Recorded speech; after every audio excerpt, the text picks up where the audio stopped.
From hacked calculators that let you cheat on a test to PCs shaped like spaceships, we've seen some truly wild tech throughout this past year. Well, today I want to show you the top 15 Smokin Silicon videos that feature devices that I promise you will never forget.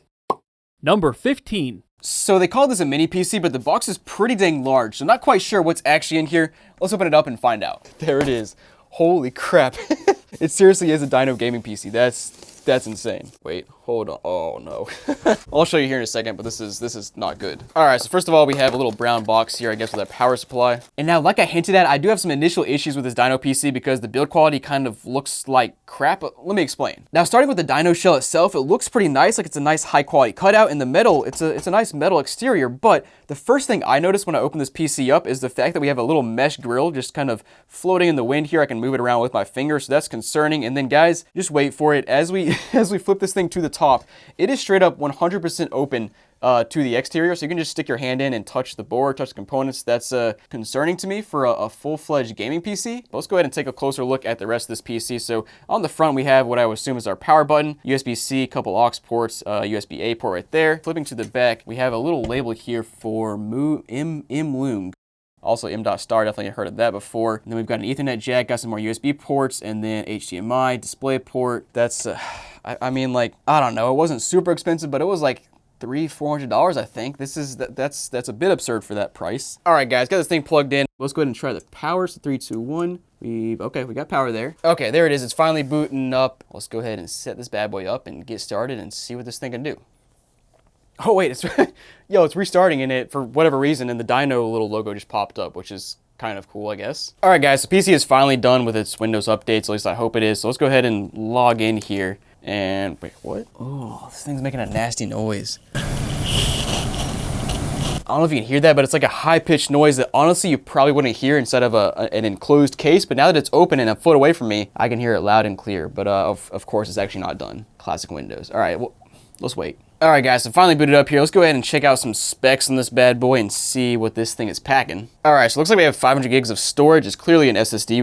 We can literally see it straight through the case. We also got 32 gigs of RAM, which is not bad. And then our processor is an AMD Ryzen 7 7735HS with Radeon graphics. And you can see our graphics are built into the processor here. Now, guys, I wanted to show you one more thing before we start putting this PC through the ringer. So I also wanted to look at the motherboard version. You can see here, it's made by Shenzhen Imlung, which we saw the whole Imlung thing here on the side of the PC. And the motherboard model is HCAR 6000-I. And I tried to look this motherboard up and couldn't find anywhere to buy it. I really could only find this info on a Chinese website here with some photos and some specs down below about the motherboard. I'm assuming it's just like probably a standard PC motherboard they put in these, like the Chinese companies put in these mini PCs. So I don't know, not a whole lot of details on them, at least as far as I can find. But let's go ahead and start with a internet speed test here. So I do have my Ethernet cable plugged in. Let's go ahead and see what kind of speeds we're getting.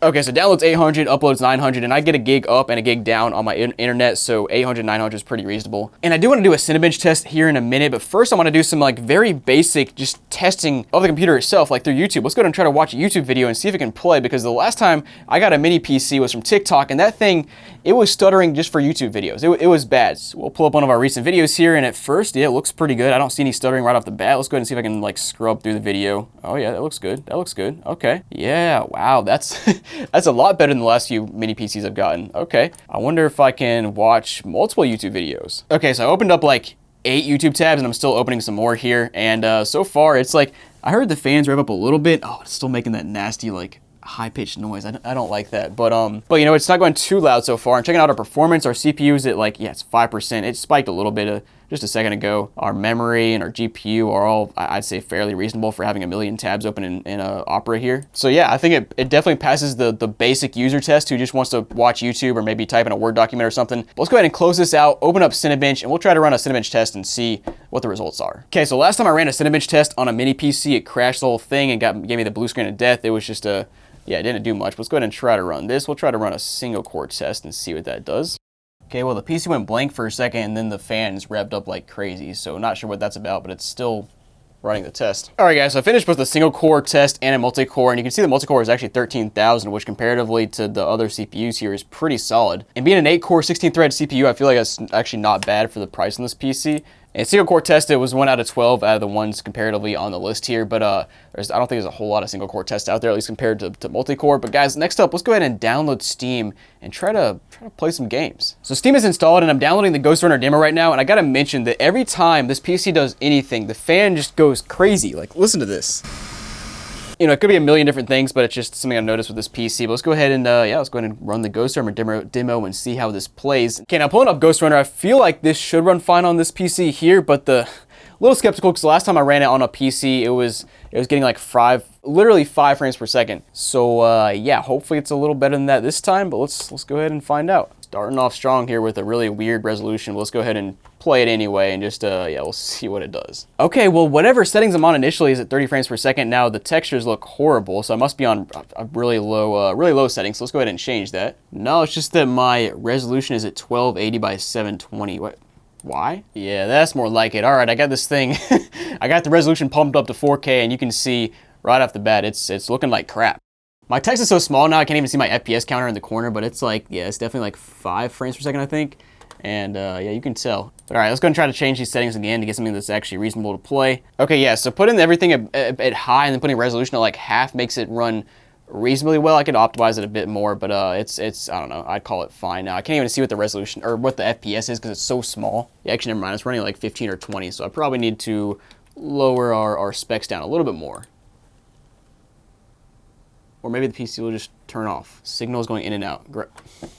What's going on? It's just flashing. Okay, whatever. It finally stopped. I just changed the resolution back down a lot lower, and yeah, now it runs fine, but of course resolution's really low. And now our fan's going crazy, you know, as per usual. Whatever, man. But you know, for $300 to $400 on a pre-built PC, I feel like the performance is fine, you know, as I've seen so far. But guys, let's go ahead and turn this PC off and tear it down and take a closer look at this thing because I'm excited to see what the inside looks like, or the inside, even though the entire thing is outside. Let's just tear it down. So we have, I guess, 5 screws on the outside that I think we just need to take out, and hopefully it'll come apart. So as soon as I took the first screw out, it the whole piece flexed out. So the screw is basically holding this thing in place, which I don't know, is not great in terms of how this case fits together. We'll see if the rest of these screws do the same thing.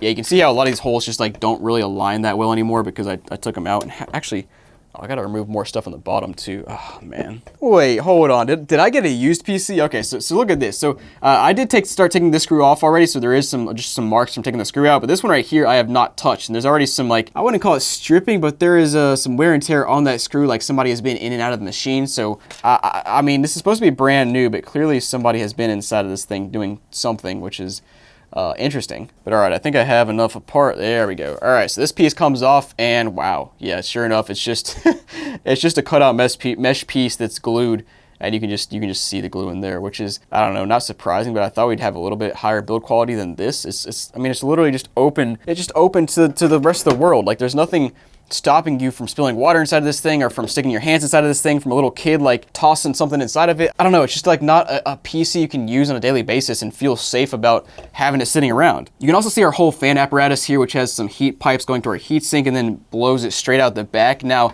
the thing is, like, I don't know what the point of this is because like you're clearly intaking air here and then pushing it out of the back, but like there's also just air coming in from all the sides. So I'm sure it's fine in terms of cooling because the entire thing is open, but there's clearly just there's no clear air path here. It's just all open. It's weird. Also got a couple of SATA ports down there. And I should probably mention the front PCB right here, which houses all of our ports on the front, connected via ribbon cable to the main board. And I think this piece right here, the power button, is what was rattling around, or at least one of the things that was rattling around while I moved the PC around, because it just rattles. So that's interesting. And if you look close, you can see the other side of the PC case has the exact same mesh with glued on mesh. So yeah, so overall, guys, I don't know about this thing. It just it's kind of jank. The whole build quality, it's a cool novelty, but it's not practical in the least bit to have this thing open to the air. So is it worth it?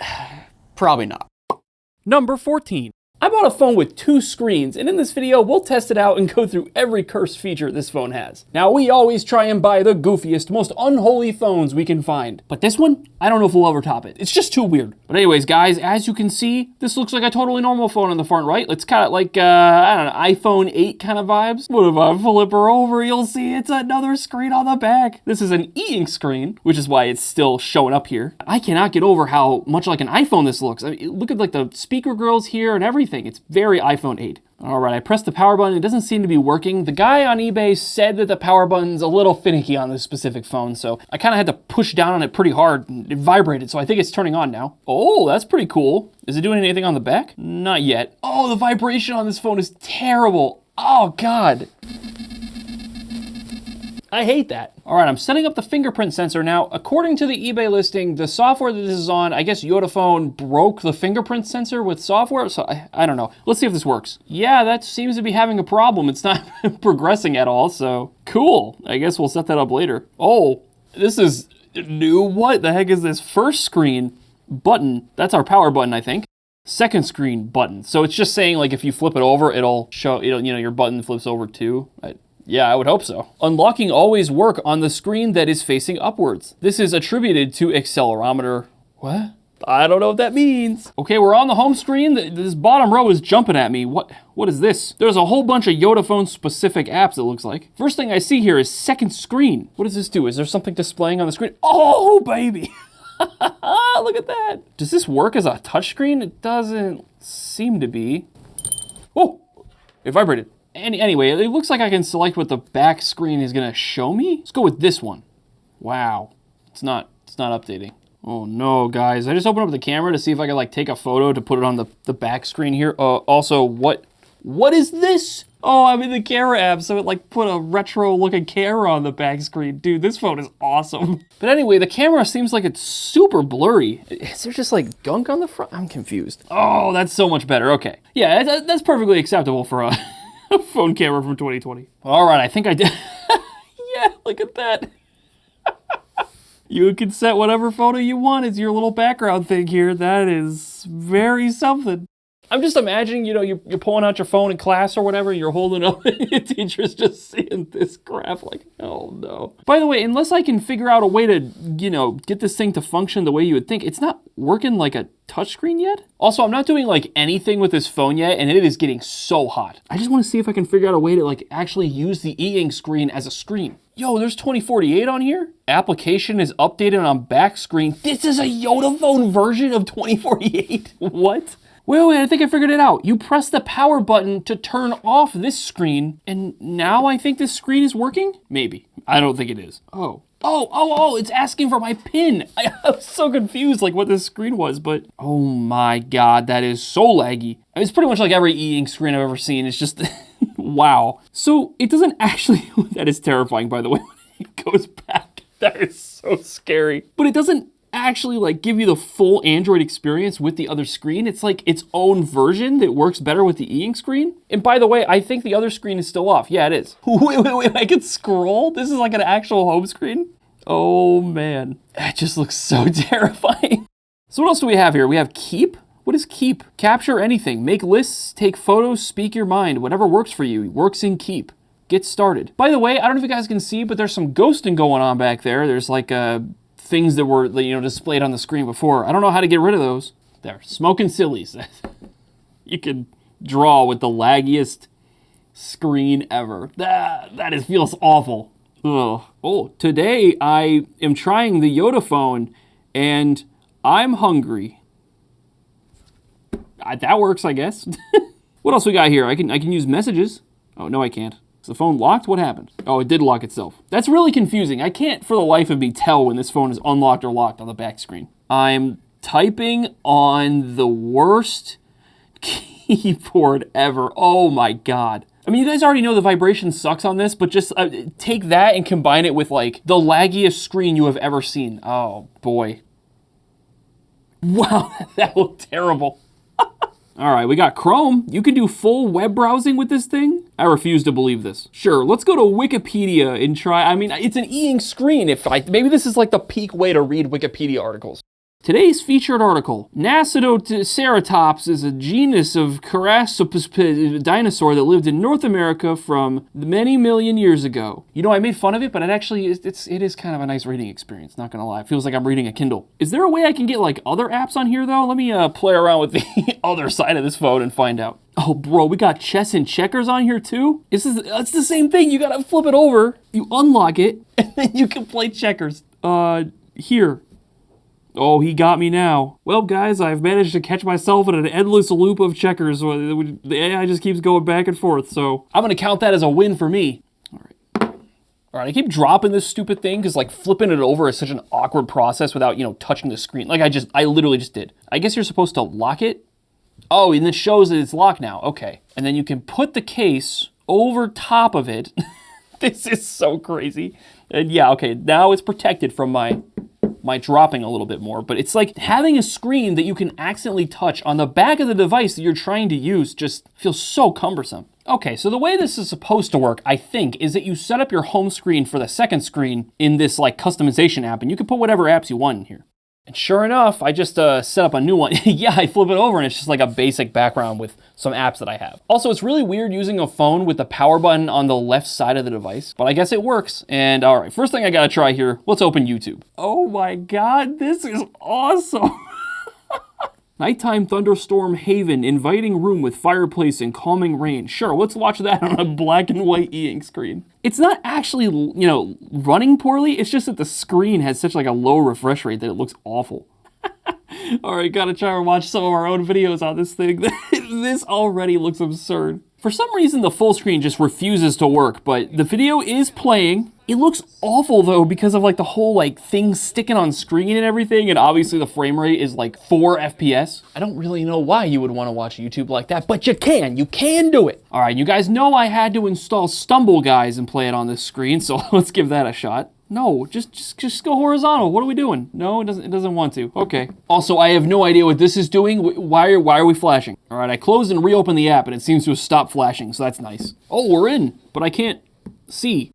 This looks so absurd. I'm surprised the game is even letting me play it in like a vertical orientation like this. Wow, look at that bird in there. Oh, is that even the right term for it? It's just that the image is staying on screen. Oh, we're playing. I can't even see. I can't even see the buttons. Oh, jeez. They're all crowded together. Go. Oh, I figured it out. Come on. Oh, Jesus. Oh, I cannot see anything. Race to Finn. Ha ha. I have never missed color more in my entire life. This is crazy. Oh, no, I lost, I think. Eliminated. All right, well, I guess that technically works. So I'm going to turn off the screen. That locks it down there. Flip it over.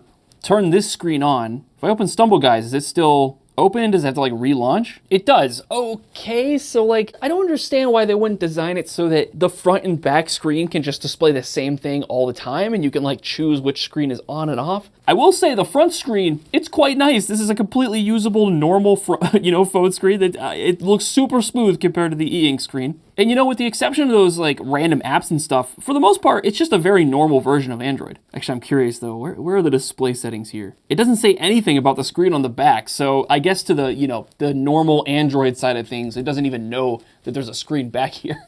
I still can't get over the Yoda camera with the crazy looking camera thing on the back. What happens if I try to launch the camera from the e-ink screen? What does that do? Oh wow, it actually tries to use the camera. What on earth? Why? Also, your front and back cameras are now reversed, so now my back camera is my front camera, so it looks a little better. It actually looks quite nice, but you're seeing it on an e-ink screen. Why did they make this? I'm so confused. Oh, that is a little pro tip I just figured out. Okay, so if you have the e-ink screen unlocked, so I have it unlocked right now, if you flip it over and press the power button, it unlocks the front and locks the back at the same time. So that is a nice little quality of life feature. All right, and then looking at the quality of the back camera, it's okay. Why is it so red? Am I that red? I might be that red. For a 2020 camera, it's really not that bad. I don't know the MSRP of this phone. We paid like $200 for it though, but that's only because they're really rare and hard to find. I don't know why they made this. I don't understand, but let me know down in the comments if you liked it. Make sure to subscribe to Smokin Silicon. Number 13, ooh. I bought a modded calculator with an iPhone inside, and in this video, we'll open it up, test it out, and see if it actually works. It also came from a guy named Skivity on eBay, so I don't know what kind of TikTok smooth brain nonsense we're gonna find in this box, but let's open it up and find out. Wait a minute, what is going on here? We got stickers? Oh my God, we got smiley stickers, let's go. What is this? Confidential top secret, read me. Thanks for your purchase. I believe I have seen your YouTube videos. I hope you enjoy the Calculator 6S. iCalculator 6S, oh my God. Let us know if you have any questions about it, thanks. I'd love to tell you about the way I use this. Yeah, we'll get into that in a bit because I'm real curious. What else is in this box? I'm blown away. All right, we got a little, oh my God, the smallest cable you have ever seen. What? Ooh, that's kind of small. Taking it out of the packaging. What on earth is this? It's a TI-83. Let's go. Slide her open and oh boy, we got something gnarly here, folks. It's so good. It's so stupid. How do you turn it on? Like, I don't understand what I'm looking at. Like, how do I even get in there? Can I like plug it in somehow? We got a little back piece here where the batteries would go in the normal calculator, and there's a bunch of foam, and there it is. It's the iPhone S. Oh man. Oh my God. And there's like a little, what is that? Like a lightning adapter thing? So I guess that's how you charge it. I don't understand how you turn this on. I don't have access to the power button. I guess I'll like, I don't know, charge it and see what happens. I think all you have access to, from what I can kind of feel around here, by pushing the buttons, you can kind of push the home button by pushing the 8 key. So that's... but yeah, in case it wasn't incredibly obvious, this is an iPhone 6 inside of a calculator that has been cut open so that you can sit there in class and, yes, Mr. Teacher Man, this is a normal calculator, but it is indeed an iPhone. By the way, can we also acknowledge that for the charging port, there's just this like, it looks like there's straight up like a bite taken out of the bottom. It looks horrible. This is my kind of jank. I'm really down for this. Let's plug it in and see if it works. Oh, hold up, there it goes. I was saying how you can't really press the power button, but I guess you don't need to because the moment I plugged it in, it started booting up. And sure enough, we are in. Oh man, it's vibrating. I guess it's not factory reset or anything because we're just on the home screen here. We got 10 missed calls. Wait, there's actual phone calls. I'm gonna have to blur all of this. They're all from like Indiana and Pennsylvania and things like that. Oh, it's got one of those like, I don't see these very often, but it's got one of these like floaty things around here where you can press this and have some accessibility options. So that actually makes a lot of sense here because you don't have access to most of your buttons. It's also got the date correct, which is surprising. It is Monday the 20th of January, so all right. Oh, we got Snapchat. Hold up. Wait, something actually loaded? Oh, I did not expect that. Hold on. Oh, it's kind of working. There we go. It's like half covered up by the chassis of the camera, or the calculator here, but you can kind of see me there. I don't know what I can show here because I don't, it's the guy's personal device. I don't want to reveal his personal info or whatever, but I'll say his name is Super Hottie. This cannot be a real device that someone actually sold. Wait, I'm gonna have to blur all this again because, again, personal info, don't want to reveal, but like, we got like somewhat recent things open here, so obviously that doesn't mean that this was being used 4 weeks ago, as you can see right here, but it at least means that this thing connected to Wi-Fi recently enough to know that he got a Snapchat of some kind 4 weeks ago. I don't know, maybe he was just testing it out. Who knows how long this calculator was listed for, but anyway, that was wild. What else do we have here? Oh, we have the actual calculator here, 64. Okay, the idea that he's actually using the calculator on here is like this image, this right here with the calculator inside of the calculator. We also got the TEMU app here of all things. That's interesting. Odds are he doesn't care that much about school, so he's probably on here browsing TEMU instead of paying attention in class. Ooh, we can get a lightning deal PS5 for $768. Why? Here we go, browser history. This has to have something. You gotta be kidding me. This is... I'm done, it's over. All right, I looked up some trigonometry practice problems. All right, let's put this into the prompt here. Oh, duh, I need Wi-Fi for this.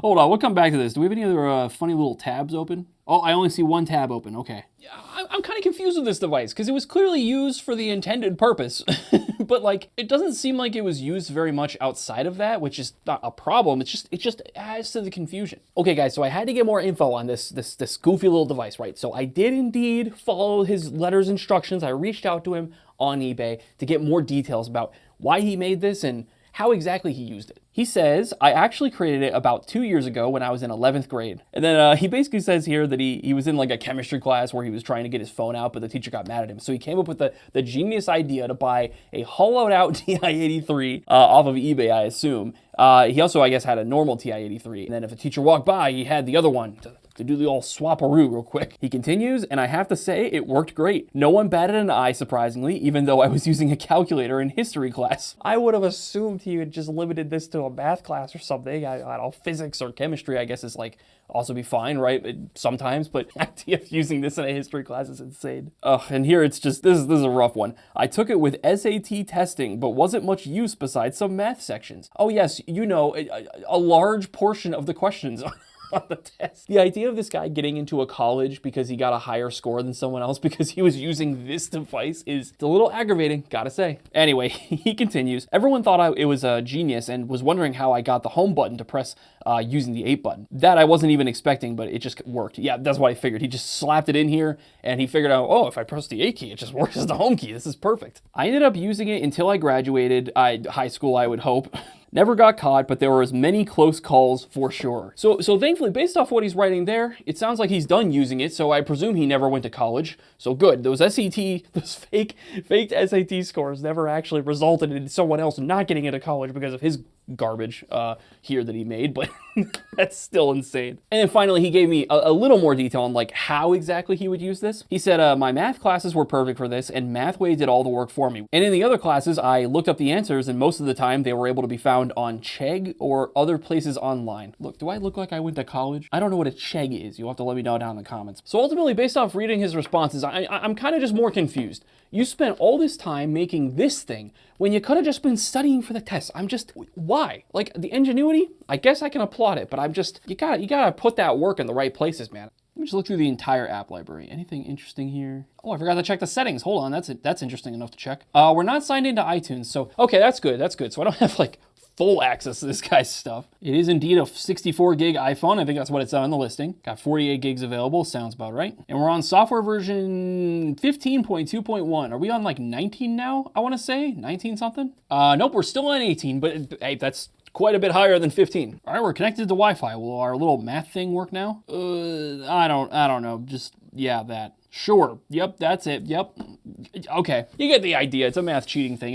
It works though. The moment I connected to Wi-Fi, it started working again, which is pretty impressive. And wow, sure enough, we really have no search history, we got nothing, which is, it's weird to me because it's like the phone was reset, but like it's not. I don't know. This whole thing is just bizarre. What does Snapchat say now that I'm connected to Wi-Fi? Is it gonna sign me out? Nope. I don't really want to open this guy's Snap messages. I'm just gonna leave. That feels wrong. Oh, wait a minute, I almost forgot. We gotta listen to the voicemails. Hold up. We have a reservation for Saturday, September 24th. We are needing to cancel our reservation, please. It was just a lady calling to cancel her reservation. That leaves me more confused than before I clicked on the voicemail. Where did this phone come from? Just wanted to see if you might be interested in purchasing bedding. It's the duvet cover and the duvet inserts. It was a lady calling a hotel. I think she said Tony. That's what we got so far. This hotel employee / owner, Tony, being called about replacing the bed sheets, that she wanted to sell him bed sheets for the hotel. College student? Hotel owner. Maybe it's like their dad's. It's like his dad's old phone. That's it. Parents own the hotel. We're putting the puzzle pieces together, folks. That makes sense too, because all these phone numbers are like from like different area codes, but they're all around like West Virginia, Ohio, Pennsylvania, Missouri, Indiana. It's all kind of like the same Midwest block. So it must be people calling that they're staying the night or whatever at this hotel. I'm just thinking back on like, you know, you're in the classroom. It's like a big open room, right, with all the desks or whatever. Even with everyone having their calculator out, you're in the back of the room trying to hide this thing. It's like, how is this not the most obvious thing in the world that you clearly have a phone inside of your calculator? How are you getting away with this? You can't keep getting away with it! But all right, guys, that's going to do it for the dumbest device we've gotten in 2025 so far. But yeah, thanks for watching this video. I will see you guys next time. Maybe if the principal might arrest me for using this. I don't know. Number 12.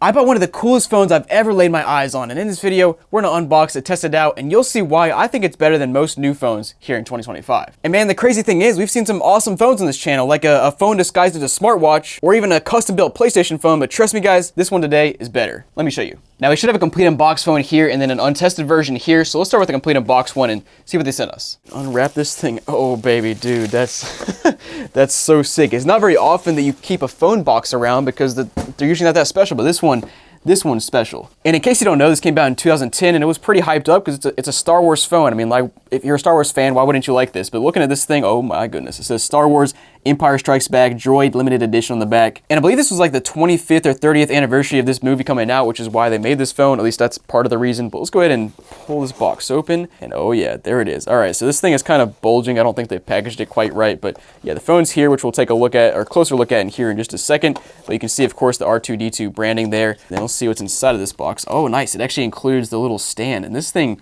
actually might be the coolest part about this box. And we also have a charger here, which looks like it's probably the OEM charger that came with it. Of course, some manuals. We even got our R2-D2 manual there.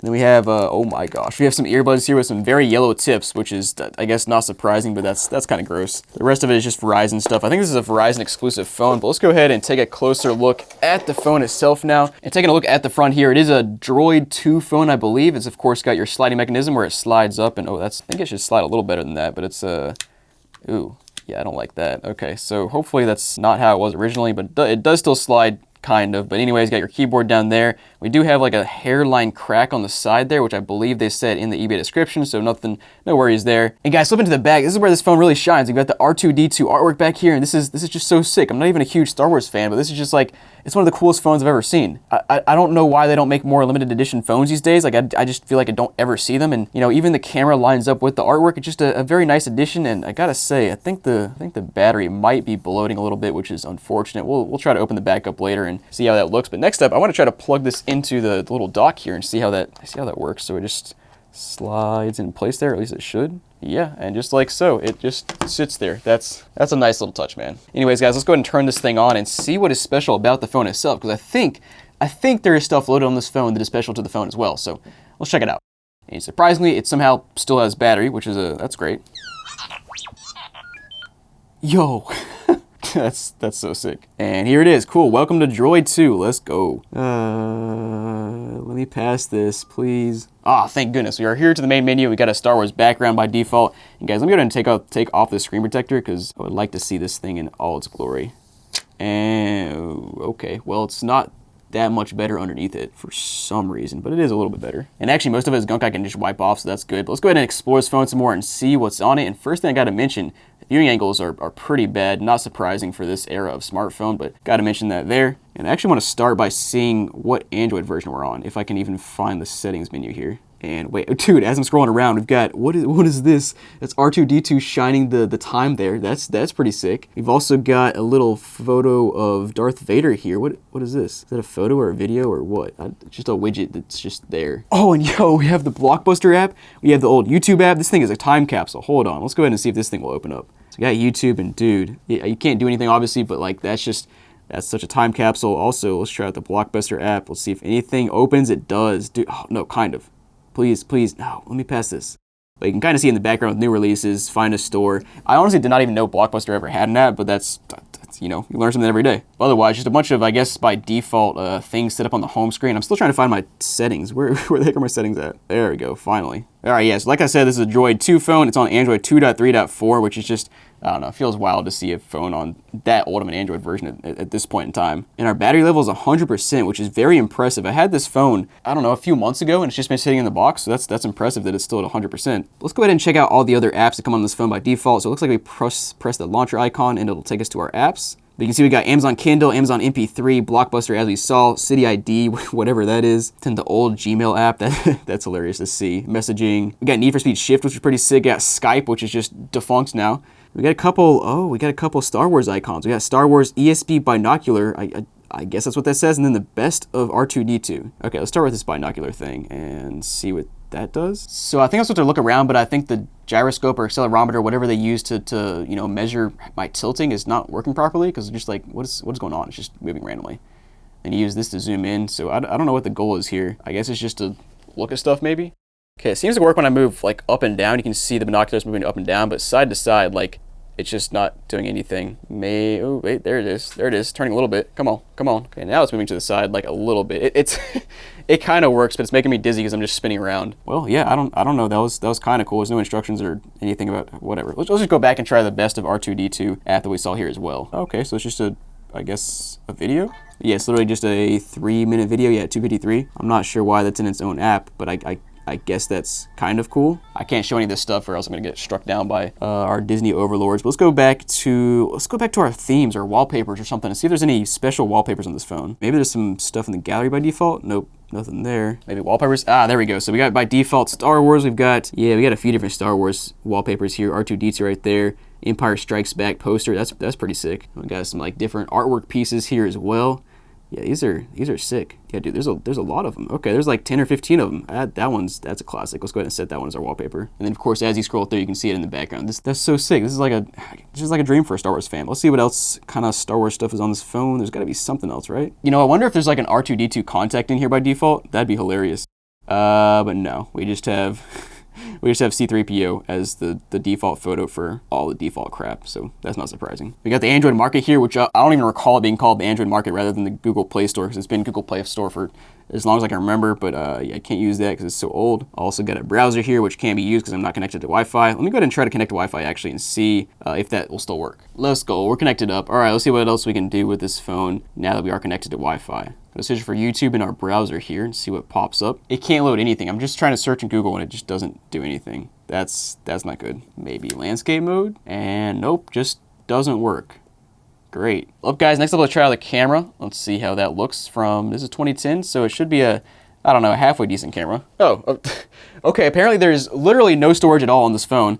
You can see when I press to take a photo, it says, please insert an SD card before using the camera. Guess I can't use it, great. There's also, I think that's a front-facing camera. Can I flip around? Maybe not, maybe that's just like a light sensor right there, but yeah, there's just a back camera and that's it. Okay, well, let's at least try this Need for Speed Shift here and see if this game will work. Oh, nope, you gotta have an SD card. Dude, screw it, let's put an SD card in. Apparently, oh, okay, cool. So the battery cover just slides off like so. And I mentioned earlier I thought the battery is bloated, but it's actually not. It's just that there's a little pad, I guess, there on the back of the phone for whatever reason, so that's fine. And to put an SD card in, we need to take out our battery, and that should just pop in there like so. Cool. Oh, we even got icons on the lock screen. That's sick. I also just figured out how to turn the brightness up so it's a little bit brighter now, but let's go back to our camera now that we can apparently use it. Hold on, what is this? Oh, I put a random SD card in from another phone that I guess had stuff on it, because what is this? This just popped up. All right. Well, I took a photo and either the phone is messed up or I think the SD card is just so slow I can't even, wait, what? The phone just turned itself off. What? I was just trying to load the SD card to see my photo I took and it's not working. Well, whatever, photo wasn't very good. Let's go down and try to open up that game again and see if that'll work now. Apparently I have to download, oh no, it's not gonna work. I gotta download stuff. It says NAN, great. I guess I shouldn't be too surprised because it's an old phone, so everything's broken, but like, seriously, I had to download data and now the game's unplayable. Well, that's kind of tragic. I'm not sure if there's anything else on this phone I can do, but let's go ahead and test out or open up the untested phone and hopefully that one will turn on. Okay, so this should also be the Star Wars phone. It's just from a seller who said it was untested and it's in a napkin for some reason, but really, there's no back to it? Okay, so first of all, this battery is definitely bloated. Well, it's not too bad, but it's a little bit bloated. But let's go ahead and I guess just plug this thing in. Well, actually first, let me just take a closer look at this thing. So the back is pretty dang dirty. It's all scratched up around the corners and stuff. Like the edges are really scratched up. You can see it from the front really well. The entire thing is just beat up. Like let's take a comparison of the complete unboxed phone and then this phone here. It's just like, yeah, in much worse condition all the way around. Let's go ahead and see if this thing turns on by default. I would assume not. And yeah, nothing. Also, it looks like there's stuff under the screen here. You probably can't see that, but let's go ahead and plug this thing in and see if it'll charge up. Or actually, to make things a little bit easier, let's take the phone or the battery from the good phone, throw it in this phone, and we'll for sure know if this phone's gonna work or not. Well, that's not good. No, wait, oh, there it goes. Let's go. I was scared there for a second. Also, the sliding mechanism actually might be better on this phone than the good phone from earlier, which is surprising, but either way, not great. And the keyboard is like yellowed. Ugh. What did somebody do to this phone? This is like, it's so sad that somebody abused this like nice special edition, limited edition phone. Hey, there we go. All right, we're booted up there. Whoa, what just happened there? Anyways, booted up, and also wait, did it just turn off? Hold on. What? What just happened? What the heck? I got to the lock screen, unlocked it, and then it turned itself off. What?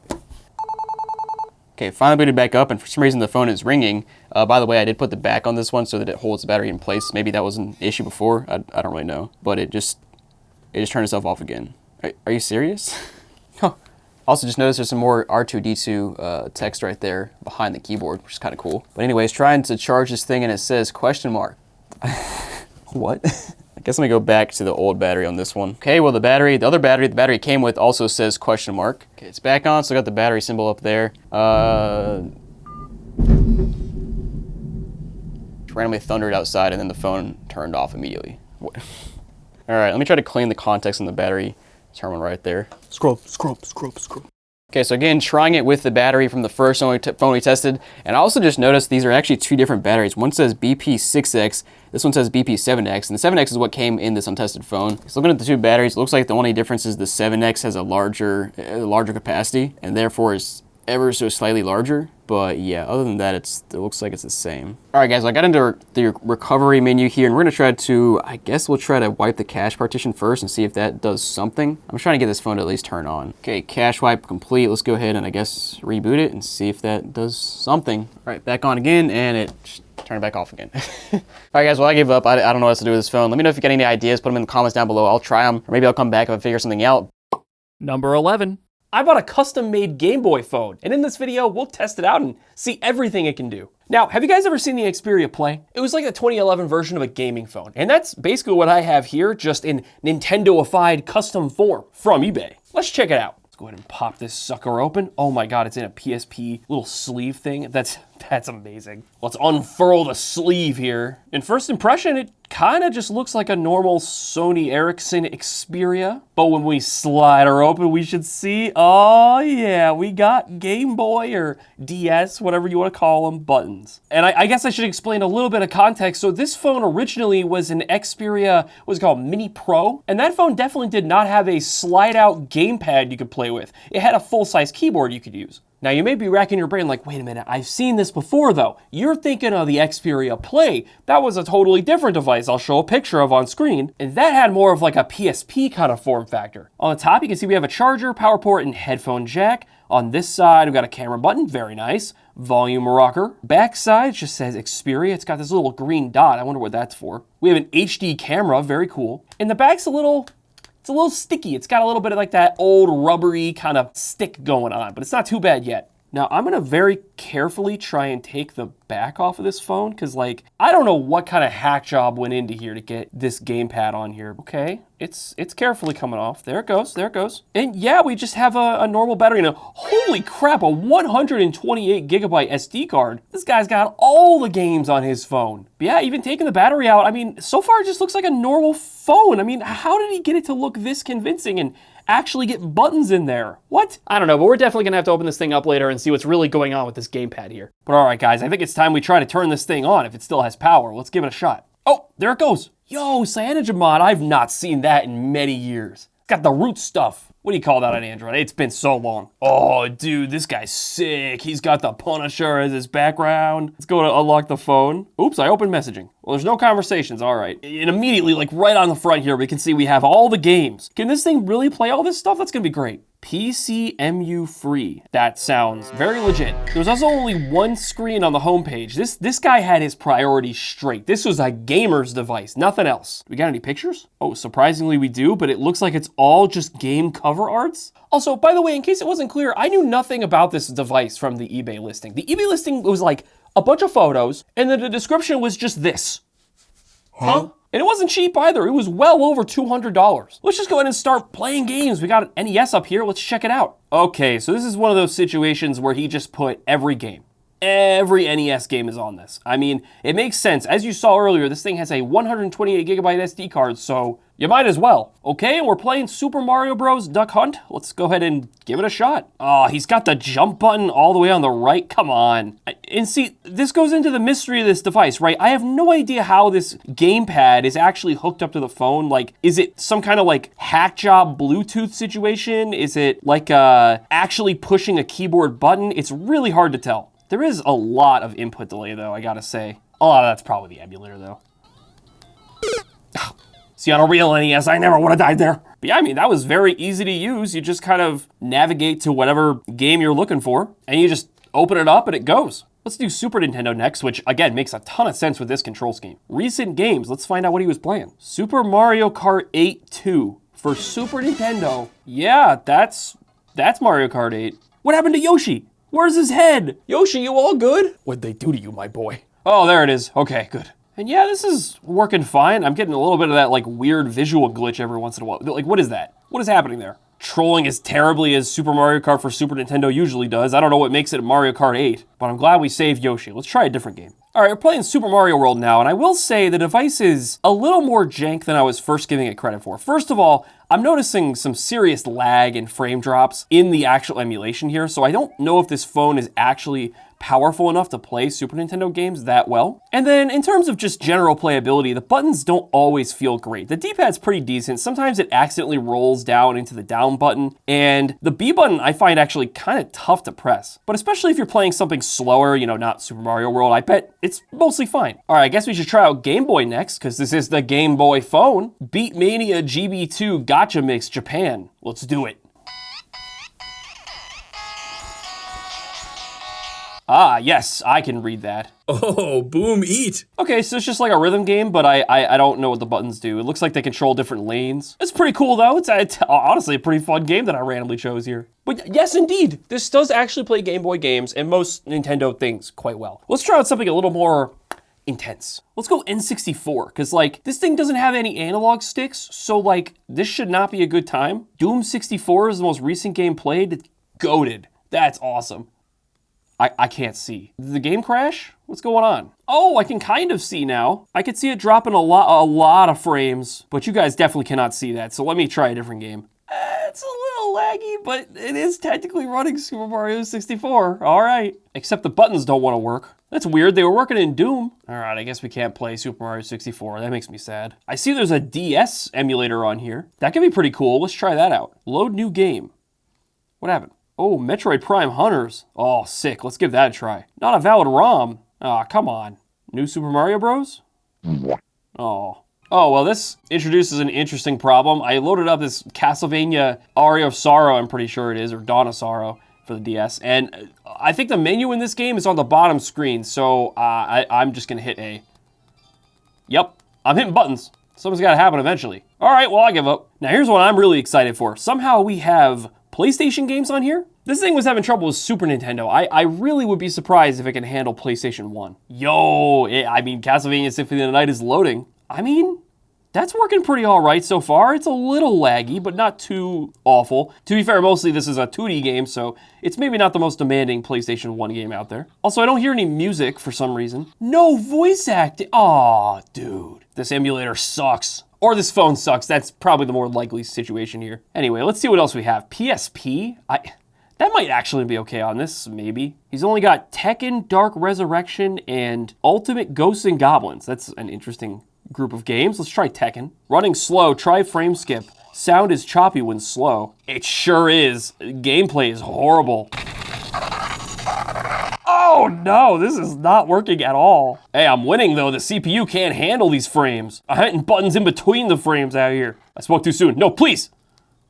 Go easy. Just kidding. It's over, nerd. Ha ha. Let's see what this NGP EMU free is. What is this? Load game. NGP. Neo Geo Pocket? That is so random. Bust a Move Pocket. Oh, it stopped. It can't load a game? Recent games. Dark Arms, Beast Cutter. Sure. Continue from save. Oh, yeah, look at that. Yeah, that does look like a Neo Geo Pocket kind of graphic style. All right, what else we got? PCE EMU free. If that was Neo Geo Pocket, this is probably PC Engine. I thought it was going to be some kind of like play Steam games on your Android, you know, kind of virus software. Look at him go. Bam, bam, bam, bam, bam, bam. Bam, bam, bam. Oh, he's got the backward shot. But yeah, it plays it, whatever it is. All right, finally, we got this Gen Plus droid. It just droid. Let's go ahead and see what this is. Is this Genesis? It's not doing anything. Load ROM. 20M1 4-pack all action Australia. Let's try that. Oh, it's a list of games.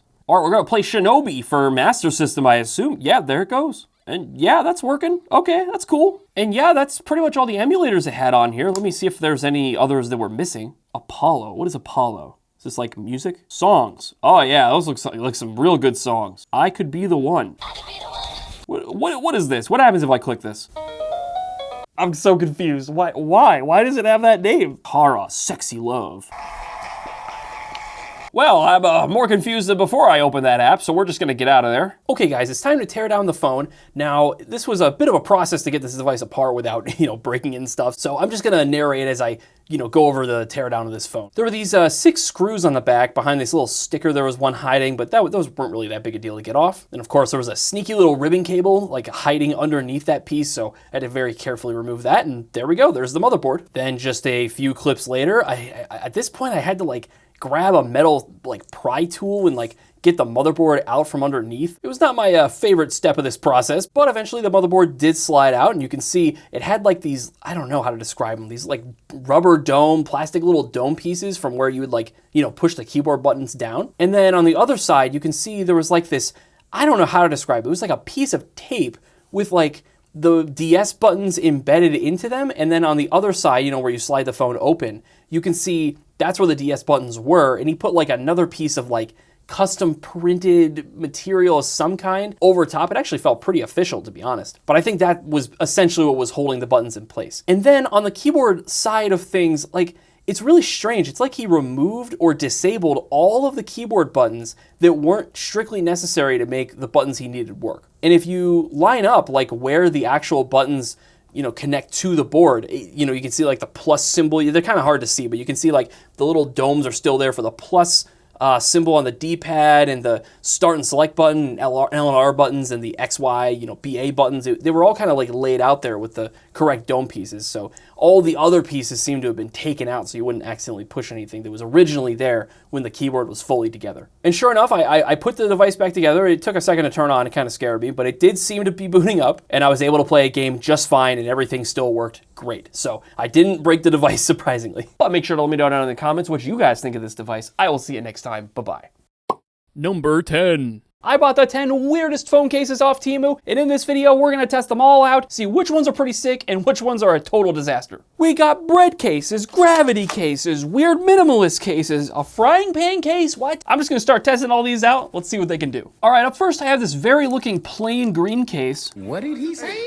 I think this one is supposed to be this here, or at least close enough. It looks like it might glow in the dark or something. Let's get this little foam piece out of here, slap my phone right inside of there. And I'm immediately curious if this thing actually glows in the dark, so I'm gonna shut the lights off and see what it does. See, look, it's glowing. It's not glowing, it's not doing anything. In terms of protection, I don't know if I would trust this thing. It's not doing much to protect your phone from drops. I'm looking at the reviews and I see Giovanni says everything is fine. You'll have 3 stars, Giovanni. Are you sure? Well, yeah, this one's a 4 stars from a Saria. Cute, doesn't glow as much as I'd like, but if you keep it under the light, it does. Maybe I just have to hold it outside for a little bit. Give it the photosynthesis, or that's not what that's called. I'm gonna hold it outside for a little bit, see if it glows in the dark then. Oh, it is glowing a little bit. Yo, yeah, that's definitely a 3 or 4 star kind of glow. I kind of agree with that review.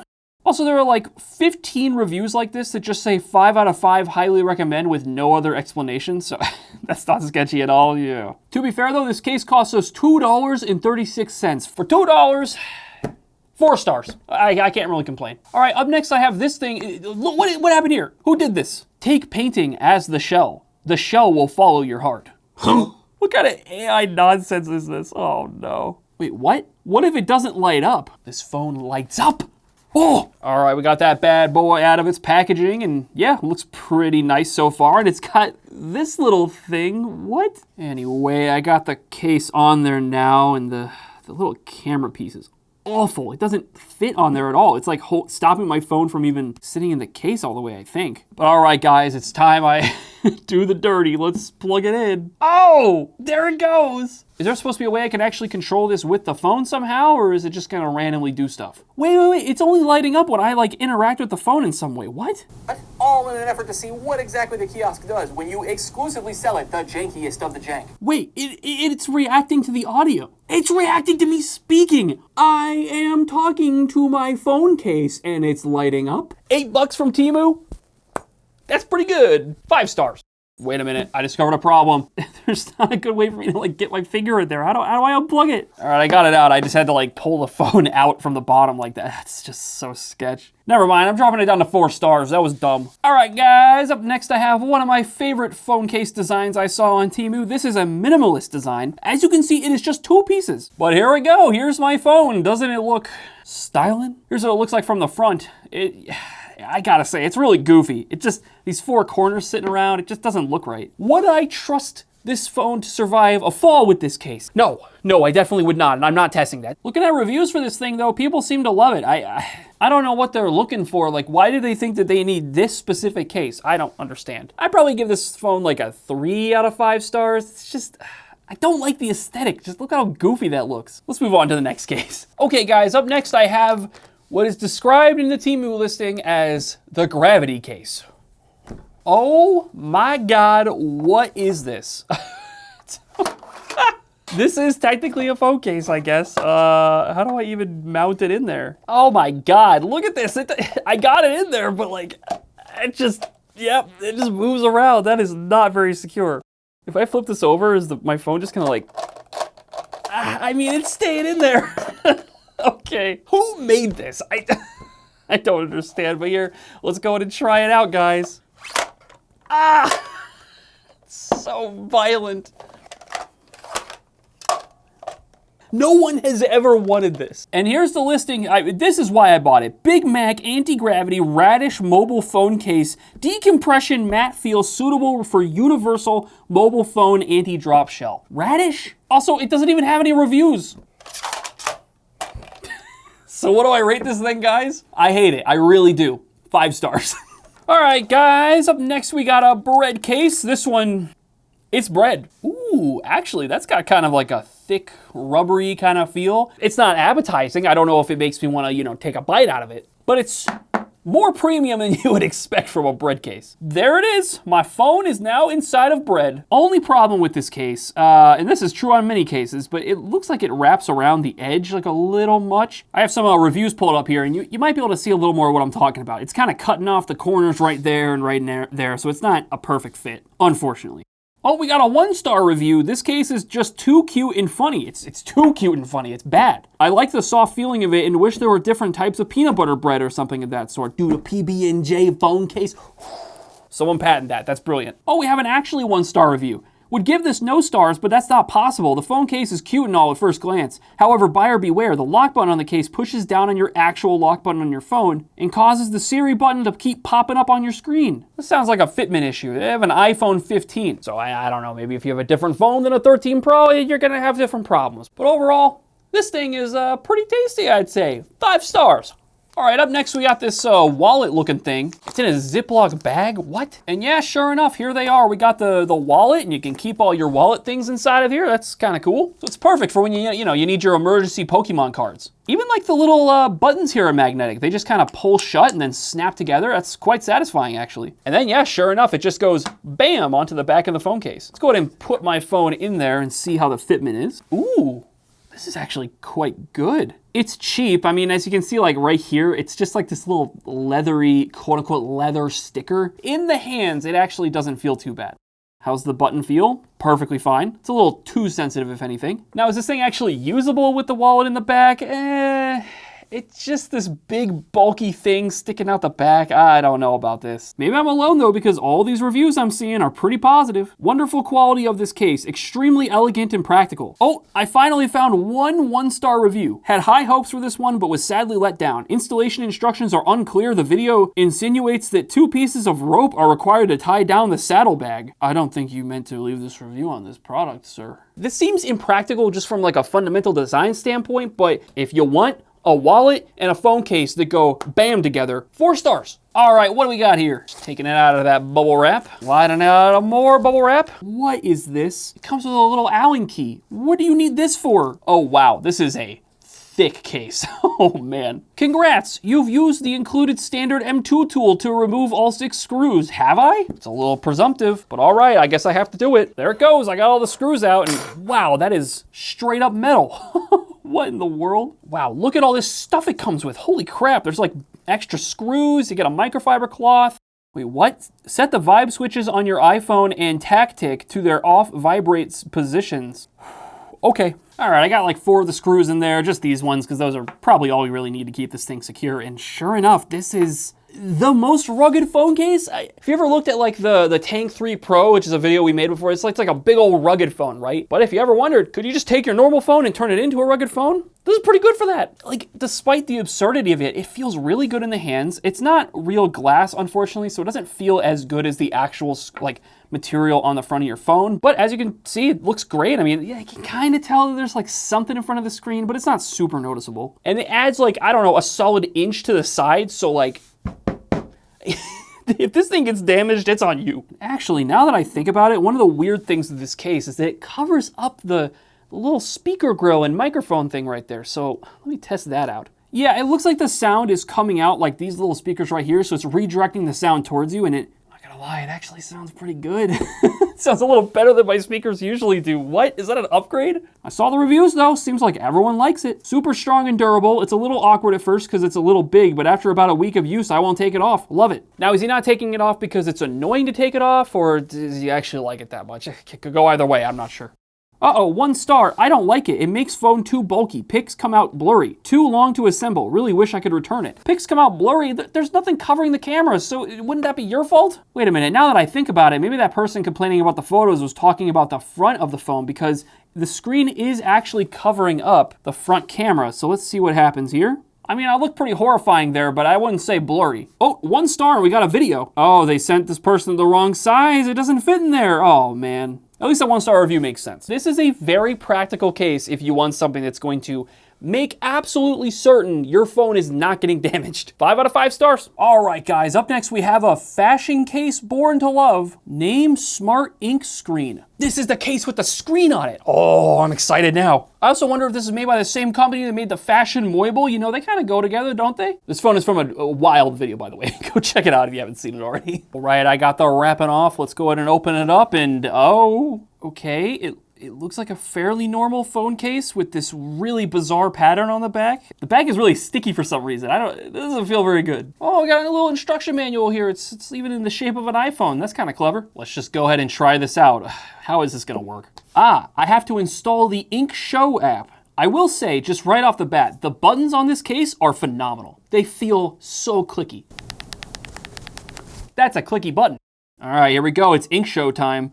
DIY, customize your own mobile phone case. This is the worst tutorial I've ever seen. What is this? Miracast, load material to DIY. Is this even doing anything? I don't even think it's connected. I'm gonna take a photo. Perfect. Miracast, projecting picture, ready to scan, preview success. What does this mean? Oh, it's doing something. Refreshing screen. What is happening?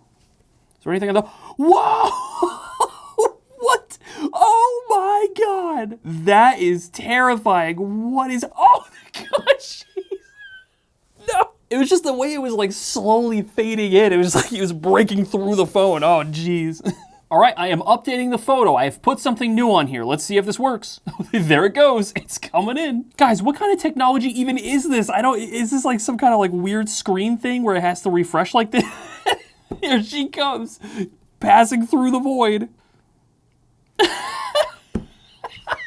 I gotta say, this is a really goofy feature, but I love it. This is amazing. The only real downside is that I don't like the material on the back of the phone. It's like this annoying glossy texture. It's like really sticky. It's not good to hold. But as a case, I mean, I think it's very, very functional. By the way, this is all the listings showed. It just says Smart Ink Screen Projection Phone. I don't know what that means. They just show an anime girl. And you know, when I bought this case, there actually weren't any reviews, but it looks like there's a bunch that have come in now, and it's a bunch of positive reviews from what it seems. Yeah, all 5 stars. That's amazing. And I kind of agree. It's 5 stars for me as well. All right, guys, up next I have, what do I say? What is this? Taking it out of the packaging. Apparently this is like a flip case design. Oh my God, it has a mirror. What? It's so floppy. This is not protecting your phone from anything. What does this say? Please tear protective film before use. How do I get the protective film off? It doesn't want to come off. Oh, there we go. I'm slowly getting there. There we go. Now I can look at my very, very, very gorgeous face all the time. Look at that. That's incredible. Oh. Let's go ahead and get my phone in here. And here it is. I can't. Good eat. No, that cannot be the name of this company. What is this? It's just this little, yep, it's just hanging out. Cool. Bam. I mean, that is actually kind of satisfying. Not gonna lie, I gotta flip that open like that. Ooh, my phone is already almost falling out though, because it's just so flimsy. There's no actual thing like holding the phone in here. It's a funny joke case, I guess, because it looks really goofy, but this is not practical at all. And then looking at the reviews, looks like I'm not alone. We got 3 stars from Jerica. It's super cute, but made of super thin, flimsy rubber. It's hard to keep it clean. I just wish the front of the case that covers my screen was made of plastic. But anyways, I don't know, guys. Unless you really love the aesthetic of this phone case, or you really need a mirror on the top portion of the flip. 2 stars. Let's move on to the next case. All right, guys. Oh, man, I'm excited for this one. As you can see, this is a frying pan case. What? Sliding this bad boy out. Wait, the egg comes separate. What? I guess I just slide my phone. No, it's the wrong size. This case was the whole reason I wanted to make this video. And they sent me the wrong size. It looks like it's for a Max, I would imagine, so it's not gonna, yeah, even the 14 doesn't fit in there. All right, guys, I have procured an iPhone 13 Pro Max that will actually fit inside of this case. And as you can see, it is just as glorious as we had hoped. Look at the egg. The egg is just there. It does indeed just stick to the top of the pan like that, but come on, how good does that look? Now, is this actually usable? No? But honestly, besides the stupidity of like, you know, not being able to fit it into your pocket, or I don't know, you're gonna need like the biggest purse on earth in order to make this work. But beyond that, I don't even think this is functional. Like, even just pressing the power button is so awkward because you have to like squeeze your thumb into like this little space right here. So there's no one-handing your phone anymore. You have to like hold it by the handle or hold it up here and then like do this kind of thing. Let's go ahead and do what we all came here for though. Let's go ahead and make a phone call with this bad boy. Buenos dias. Oh, hello. I am calling you from my frying pan phone. Oh. Yes. It sounds a little sizzly. The plastic is so cheap. I feel like it would break if you just kind of like, oh God. Oh, it's already separating. What? And sure enough, I'm looking at the reviews now. We got this 1-star review from Sraw. I got sent the entirely wrong size, so I can't even use this. 5 stars. I love being a TEMU customer. I don't think that's a real review. I'm just gonna, yeah, I don't think so. But I don't know, it's obviously a gag gift, but they also sent the wrong case, so like 3 stars? I don't know. Number 9. I spent $200 on a huge smartwatch that doubles as a smartphone, and in this video, we're gonna unbox it, test it out, and see if it's worth the money. Now, the crazy thing is, I bought a really big smartwatch a couple months ago, and I thought that thing was big, but holy crap, guys, this thing is so much larger. You're not ready, let me show you. Here we go, baby. Here we go, and oh my goodness, this thing is absurdly large. This is not a watch, dude. This is a freaking phone, bro. What? I mean, holy crap! It's like sliding all over my wrist because it's so large and heavy. And dude, look, it's freaking the size of my head. But let's just go ahead and take a look at what kind of things are on this bad boy. So first of all, you have your screen here, which I think they said is 3 inches, basically the size of an old iPhone. Then we also have what appears to be like a charging mechanism down here at the bottom. A couple of screws here that looks like it might be a SIM card slot, but not sure. It also appears that we have some sensors on the back for, I guess, your heart rate, maybe your blood oxygen, that kind of thing, which is kind of cool for a watch. And then here on the top, I think that is a camera lens, along with this front-facing camera lens as well, which is just insane for a watch to have a camera. But guys, let's go ahead and compare this thing to the last smartwatch I got that was already massive. And I mean, I thought this thing was large on my wrist, but just the comparison speaks for itself. Let's go ahead and turn this one on though and see what happens. Wait, what is this? Hold on, I gotta scan this QR code and see what this does. Okay, it gives me this watch app here that has 1 rating. I'm not downloading that. All right, and oh my goodness, dude, this straight up is a Windows watch. Dude, there's no way. That's actually awesome. So it's got the tiles here, I guess, for like the Play Store, calling, camera, music, heart rate. It looks like when we swipe, you see some cool stuff. So swiping to the right gives us more apps. And dude, the Photos app looks just like the iOS photos, which is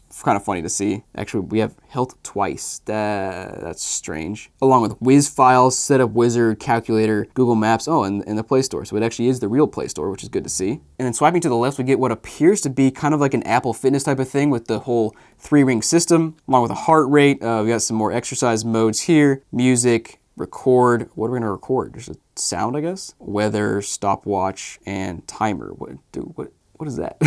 And by the way, to get out of this, you gotta scroll all the way back, which is, that's a bit sad, but let's also try scrolling up. We got notifications, and then swiping down, we have like a taskbar with Wi-Fi, airplane mode. Is that Skype? What is that? I guess that would be fitting for Windows, but let's go ahead and just try some of these apps and see what happens. And actually first, guys, I want to check out the settings and go to My Device and see if we can get some more details on what this thing's got going on. So they call it the Apple Max. There's a section called About Watches. It says we have 4 gigs of RAM, 64 gigs of storage, which I guess is not bad for a watch. And we even have a Find Mobile Phone option, which I guess is kind of like the Find My Device on Apple, so well, that's cool if it works. We gotta try the cameras. I completely forgot about the cameras. Let's go ahead and pull up our camera app, and oh my goodness, that's a camera right there. That's insane. I mean, dude, imagine having this watch anywhere you're not supposed to have a phone. Like maybe school, maybe work, maybe you're at the grocery store and you see some dude, some friend you haven't seen in 20 years, and you want to be creepy, so you just kind of like sneak up around and take a photo like this. And then you text a photo to him and be like, hey dude, I see you. All right guys, so I decided to take this thing for a spin at my local Mexican restaurant, and guys, holy crap, this video quality is so bad. You can see me walking in here, you know, you can see me looking at the menu. Oh, and here's a picture of my food. Now, I did try to get some like sneaky photos of the inside of the restaurant just to see what they look like, but trust me when I tell you, there's no sneaking this thing around, so I got nothing. Now, I also got some footage of the inside of CVS, and yeah, maybe let's just say this thing is not very useful for sneaky footage. Let's go ahead and flip this thing around to the front-facing camera, and oh wow. Oh wow, that's horrible. And yeah, there it is. It's just like completely washed out. I mean, I guess I can't say I'm surprised for a front-facing camera on a watch. All right, so next up I want to try out some of the actual watch functionalities that you should have on a smartwatch. So we'll start with the heart rate monitor here, and let me go ahead and put this on my wrist and see if it's even close to being accurate. All right, so it is measuring, and you can see the sensor underneath is flashing green, which means it must be doing something. It says my beat per minute is 62, which sounds about accurate. Let me try my Apple Watch and see how it compares. Okay, wow, so this thing actually is pretty close. We just saw, well, it says 67, then it went to 61, 66 here. So they're at least in the same ballpark, and you know the Apple Watch is pretty accurate for a smartwatch. So that's honestly impressive. I'm also curious about the other functionalities here, like I guess it counts our steps here. We can select some exercise here. So let me select outdoor run. Sure. Oh, it's got, of course, the same style the Apple Watch has. Yeah, you click on the Apple Watch, it does a 3, 2, 1 countdown. So yeah, I wonder where they got that from. And now, will this thing actually count steps? Let me just walk around a little bit. I'll count my steps and see if it's accurate. Okay, so I counted 39 steps. This thing counted 0. Awesome. And guys, I did connect to Wi-Fi earlier, so next up I want to try out some just applications that utilize Wi-Fi, like the Play Store. And wait, hold on, what did I just do? Oh, I held down the screen. Oh, and there's other options. Hold on, what? You got the blue watch face. Yo, that looks fancy. Yo, can you imagine that on your watch? You're like going to dinner, walking into your fancy restaurant, and you're like, bam, look at that, it's fancy. Don't mess with me, I'm a millionaire without the million. We've also got a meteorite background there, our multifunction, which they should just call Windows, but I digress. And now let's try the Play Store. I wonder if it'll make me sign in, or if it's just if it just works. Oh yeah, there it is, and holy crap, that is tiny now. How is this watch so large? All the text is large, and then we have this little tiny sign in. Like, look at my finger compared to the sign in button. How do I click that? But I mean, like, yeah, just try, imagine typing on this thing. It's better than like I guess a little tiny Apple Watch, but it's not great if you're trying to use this as a phone. Oh, we're signed in, let's go. That's what I'm talking about. Let's go ahead and download some apps like YouTube, maybe a device info app, and a game. I'll come back. Also gotta say, this thing's getting a little bit toasty. We'll keep going, but something to keep our eye on. Dude, the vibration on this thing is absurd. Listen to this. Dude, if I take it out of the watch face and start typing, it just moves. It's vibrating so hard that it's spinning.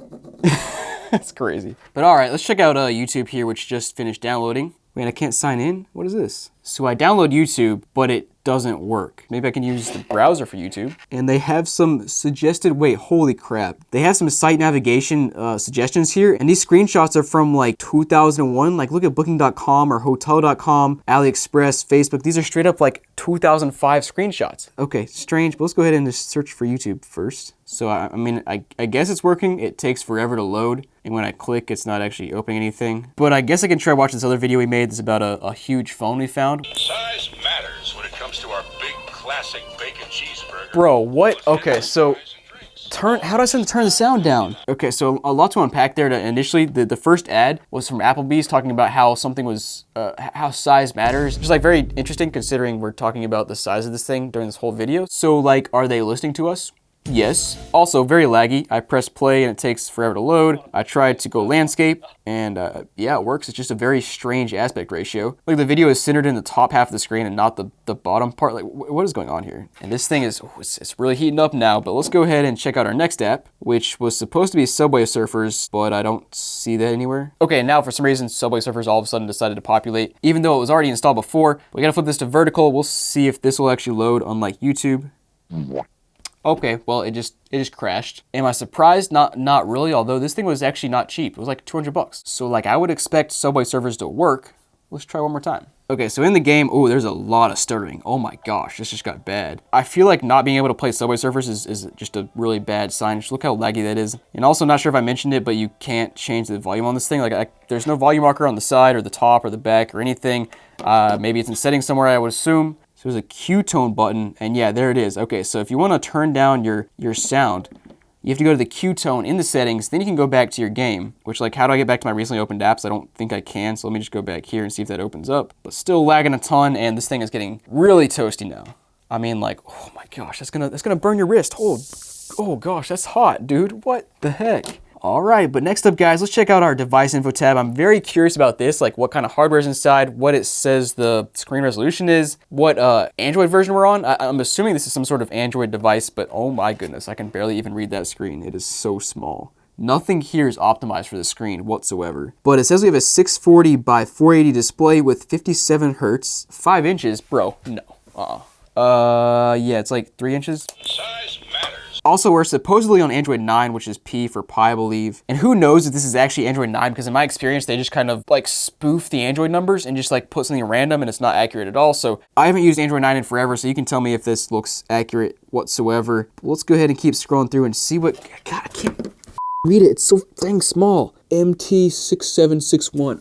Oh my gosh, my eyes. So it appears this SoC is from like 2019. We also have 64-bit, 4 cores, and 1.8 gigahertz, which honestly from the specs, just like pure raw specs, it's actually a lot better than a lot of the other cheap Chinese phones I purchased. Although this one was like triple the price of the other ones, so yeah, I would expect it to be better. And then checking out the battery, we have a 1000 milliamp hour capacity, which I'd say seems accurate for this tiny little device. And yeah, man, I don't know. This thing's getting real hot. It's lagging like crazy. It's just the display turns off randomly. This app has crashed like 4 times. But guys, next up, I want to try to put a SIM card in this thing and see if I can make some calls and use some data, because like it said 4G LTE, so we'll see what that means. All right, so the SIM card just like doesn't fit in any direction, and it doesn't actually like click into place or anything. You kind of just have to push it in, and then I guess you have to screw this piece in to hold it down. Seems wrong, but let's try it. Yeah, and in the phone we have a setting for mobile data, and it won't let me turn it on, so I guess it's not detecting the SIM card. All right, I turned it off, put the SIM card in, and pressed mobile data, and now it is turning on. So let's see if this works, I guess. Oh, I think it's working. I see a 4G up at the top, just barely. Oh my goodness, that is so small. But there it is, we got 4G bars right there. But let's go ahead and try to make a phone call and see if this thing will work. Buenos dias. Apologies for the interruption, but I just wanted to let you know I'm calling you from the world's largest smartwatch. The world's largest. How many meters we talking? At least 12. At least 12. Okay. I can't wait to see that. Wow, so that actually works. The speaker sounds fine. Apparently the call quality on the other end sounds fine as well. Thumbs up. Who is calling me? Huh? But all right, guys, there you have it. The world's largest smartwatch. I don't know what else to say about it. It's absurd. But guys, thanks for watching. I'll see you next time. Number 8. So just the other night, I was doom scrolling through TikTok when I came across this wild live stream where a guy was hard selling a $20 phone as if it was the best thing since sliced bread. So you guys know me, I bought it, here we have it, and in this video, I want to take you through this crazy live stream and then test out this phone and see if it lives up to the hype. Now, fortunately, I did record this live stream, and it starts by this guy saying, "Ask me any questions about the phone." You can kind of see a glance of the phone here, and the first thing I ask is, are the cameras real? Which, when this little taskbar goes away, you'll see why I'm asking that. So if you take a close look at this thing, it's got 4 freaking cameras on it, and if you guys know phones from TikTok, AliExpress, China, anything like that, usually they have 1 real camera and a bunch of fake ones, but let's see if the guy responds to my question. Are the camera real? Yes, the camera is real, brother. Let me show you. So he's zooming in, zooming out, not really showing me that all the cameras are real, but he says they're real, and also says I should buy it for my children or whatever. I don't know, man. It's a good phone, guys, if you want to purchase for your children's. Next up, I ask, is a touchscreen. Pretty legitimate question here in 2025 when I'm looking at a phone. Touch screen? No, it's not touch screen. It's not touch screen. Unfortunate, but we'll find out here in a minute when we test it out. And I also asked him, is it 4G? Because I've seen phones like this before that are maybe not 4G, not 5G, maybe 2G, which by the way, is not supported in the US anymore, which will, the rest of this video will lean into that because you'll see here in a second what happens when what he says later here. It's from China, but I'm from Pakistan. So let me know in the comment section. Lucky Singh, if you are interested, purchase it now. Oh, here it is. Here he says the best thing, guys, it's a dual SIM phone. And the best thing, guys, is the dual SIM phone, guys. 2 SIM cards, that's pretty neat, but like, is it 2G? Is it 3G? Is it 4G? Never answered my question, so yeah, he's really hyping this thing up. Also, did you notice it has a screen on the front? We'll see if that works later. Guys, come on, guys. In any country you want to use, it will work, guys. Any country you want to use, guys, it'll work. Any SIM you want to use, it'll work. So we'll test it out and see if that's true or if he's just blatantly lying here as he's showing the camera again and the amazing zoom features. Just wait for after I buy it because this is the best part. It's good. Thank you, Jacob. Thank you for purchasing. Any SIM card. Let's go. Hype. Let's go ahead and put that away. Let's pull this phone out and take a closer look at it and see, I don't know if this thing is really all it's made out to be. All right, here's the phone, and man, that thing is freaking tiny. I'm honestly not even sure if I bought the gold one or the green one, and the front cover doesn't really help me out there because it shows both of them. Got our good old Windows looking background, got a nice couple of giraffes there on that little screen, which I'm excited to see if that screen works. Pull it out, we've got whatever that is, we got a phone here, any kind of accessories. Honestly, wait, ooh. We got a lanyard here, man, so I can strap it to my neck, I guess. All right, we also have a charging cord. Oh, wow, it's USB-C. That's very surprising. Now here for the star of the show, we've got our phone. Honestly, okay, let's start here. It actually looks pretty neat. It's got this nice reflective nature to it. It is very just plasticky or... yeah, it's just plastic. I mean, it's 20 bucks, but like it does look cool. It's nice and shiny. The back is shiny as well. It's got a cool little texture on it. Actually, I can't even show you the texture because the freaking shine won't stop shining. But it's, I don't know, it's kind of neat. We've got this little button on the side here. It looks like, actually looks like a flashlight thing that we'd flip up and turn a flashlight on. Maybe it's a power button, not sure. Oh, there's where our lanyard sticks in. Nice. I can't thread it through because it just, skill issue. Freaking lanyards. All right, we'll try that later. But anyways, here on the bottom, we have USB-C charging port. It has a headphone jack. We've got some fake ports there, kind of like on the bottom of an iPhone or really any phone these days. I also got a port right there, which I assume is that's probably our actual microphone port. Also have a light up there, which I guess is our flashlight, potentially. This side, we got a SIM card tray. Back, it kind of flips up. Here on the back, we got 4 cameras. And yeah, let's take a closer look at these cameras and zoom in because this is a little questionable. Okay, so you guys see that? We've got 1, 2, 3, 4 cameras, but this one right here appears to be an actual camera lens. It's a tiny one, but it's there. And these 3 right here appear to be fake lenses that kind of look close to being a real lens, but they just kind of block them off, and that's what that is. We'll tear this thing down later to take a look at that and verify that. Also, this piece in the middle looks like it's a flash, but there's no flash there. That's just a little drawing. Nice. Let's go ahead and flip this bad boy open. Oh yeah, gotta love to see that. Wow, it's got a nice little screen protector on it. Let's go ahead and hope that peels off. Woo! We've got a freaking T9 keyboard here. We've got, wow, this is actually really bad. We have like a 2-inch screen. Let's go ahead and see if this thing will turn on. Hold down the power button here, and wow, it's a welcome phone. How? What? Can't make this stuff up. All right, here to the home screen. It's 00 o'clock. We seriously have like, I don't know, 8 to 10 bars on the indicator here for battery. You know, there's usually like, I don't know, 3 or 4 maybe. This one has 8 to 10. We got a little farm and like a private road or something in the background, which is interesting. You can also see our 2 SIMs up there. But let's go ahead and click on the menu and see what we can find on this thing. So we got contacts, call logs, messages, multimedia, calendar, audio, settings, camera. Also, he said, wait a second. You guys might have noticed when he was showing this thing off, he said it has WhatsApp and Facebook. There is a WhatsApp in this phone, Facebook in this phone, yes, guys. I haven't seen that yet. We got calculator, Bluetooth, application, FM radio, internet, my files, game, and profiles. Where the application's got alarm and STK. That doesn't look like Facebook to me. Game, we've got Snake.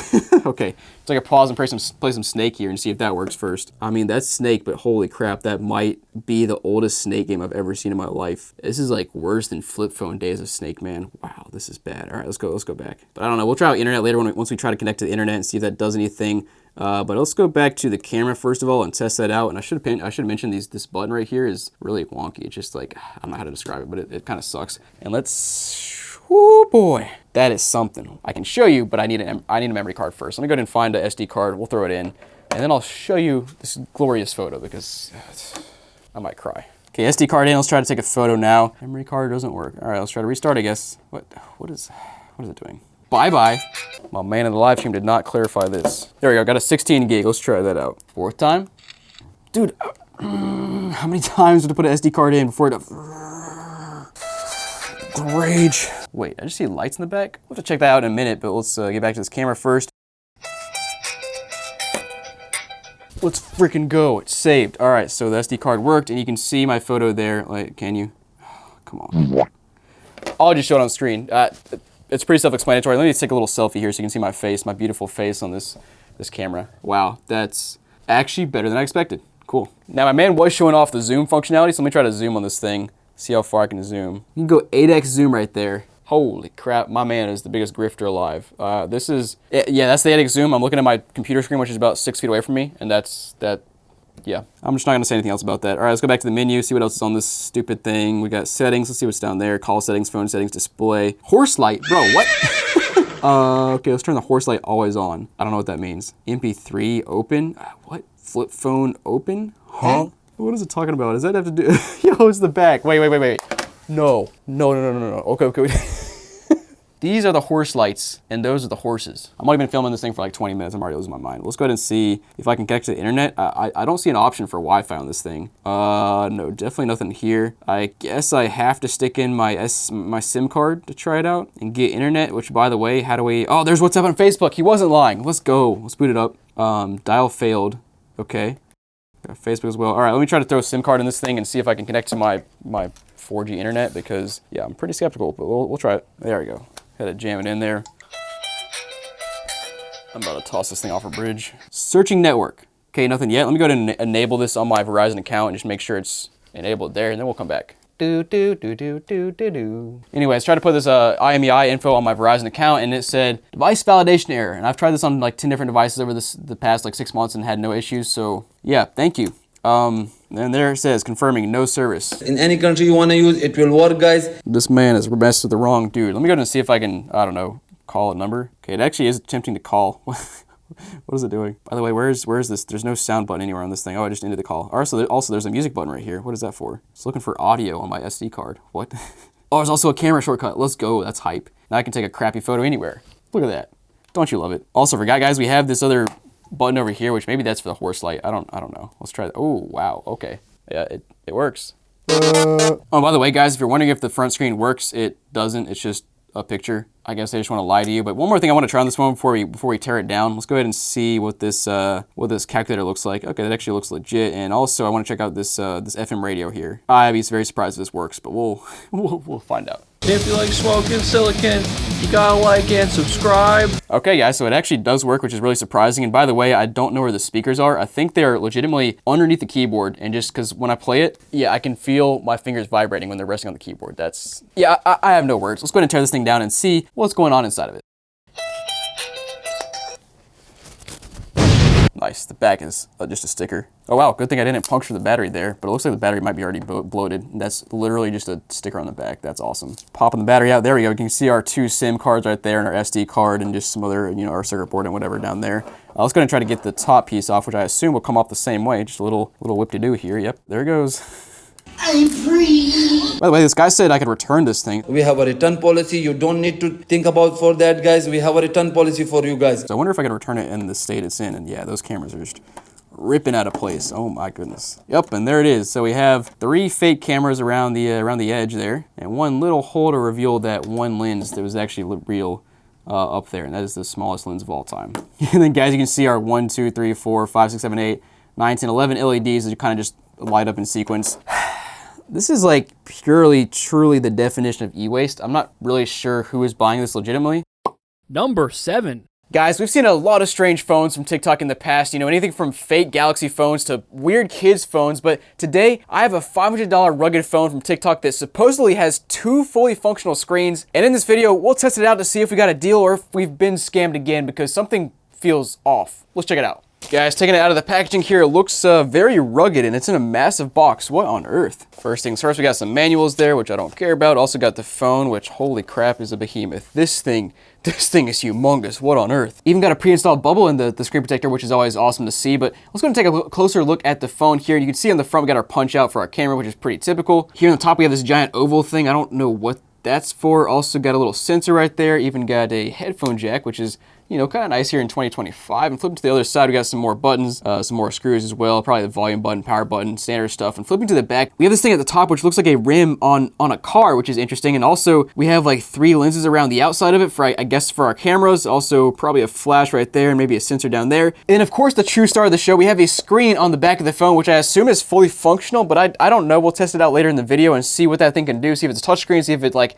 has additional functionality that the front screen doesn't have. I don't know, but we'll find out. And yeah, obviously this thing is just humongous. Let me go ahead and weigh it on the scale to see how heavy it is. So in terms of weight, it's actually not the biggest phone we've seen on this channel before. It's a little bit over a pound, but let's go ahead and turn this thing on and see what it can do. Okay, boot it up here, and at first glance, the screen looks pretty high quality. We have a little bit of a fading up there, which is, I don't know, pretty typical for a punch out in the screen. But you know, at least the battery icon is showing on the screen, unlike the phones I saw last week in my video where I got stuff from Dollar General and the battery icon was falling off the screen. Now guys, phone booted up here, we have a nice background there. I like that. And also the viewing angles on this thing are actually very solid compared to a lot of other phones. Now, obviously it is $500, so it should be a pretty good phone, but let's go ahead and scroll around and see what's pre-installed here. Looks like we have all of the Google apps, the whole Google suite of apps just pre-installed. We've got Freezer. What? Huh? Oh, you add apps to it to make it run faster. Whatever, we'll skip that. Also got Netflix, remote control, Sim Toolkit, widget box. So honestly, not that much bloatware on here, just some fairly random apps. And yeah, not really sure how to use the back screen because the back screen is not on. So does this thing even work? How do I turn that on? We'll test it out in a second, but first I want to test out our camera because the cameras look very funky. Let's start with the front facing camera, their selfie cam here, and okay, that's not bad. Now again, $500, so it should be pretty good. But you can see there it's pretty solid. Let's go ahead and try our back facing cameras now. We have what? We have a 1x zoom, a 2x zoom,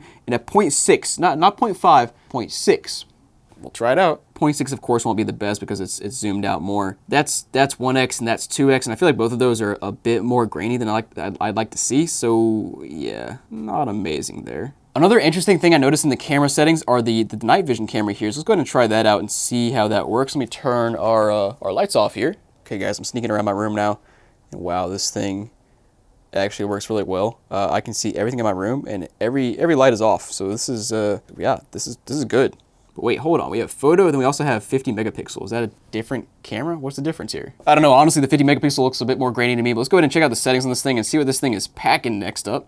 I hope it's packing something big. Let's go ahead and check it out. So first of all, storage, we got 512 gig free, so that's not bad. Got plenty of storage here. Now, in terms of brightness, this thing gets yeah, it gets pretty dang bright. It even says the screen is too bright when you make it brighter than like 80%. Now, in the About phone here, we have a Dimensity 7300 8-core, 2.5 gigahertz. Wait, hold on. Dimensity. What a strange word. But anyways, we got Dimensity 7300 8-core, 2.5 gigahertz CPU. Sounds decent. We're also on Android 13, which is not the newest, but you know, also not super old like some of those other phones that are like on Android 18. Now, another thing I want to test here is our fingerprint and our face unlock settings here. Let's go ahead and see how those work. I'm not really sure where the fingerprint is. And oh, it looks like the home button here is a fingerprint sensor. Let's test that out.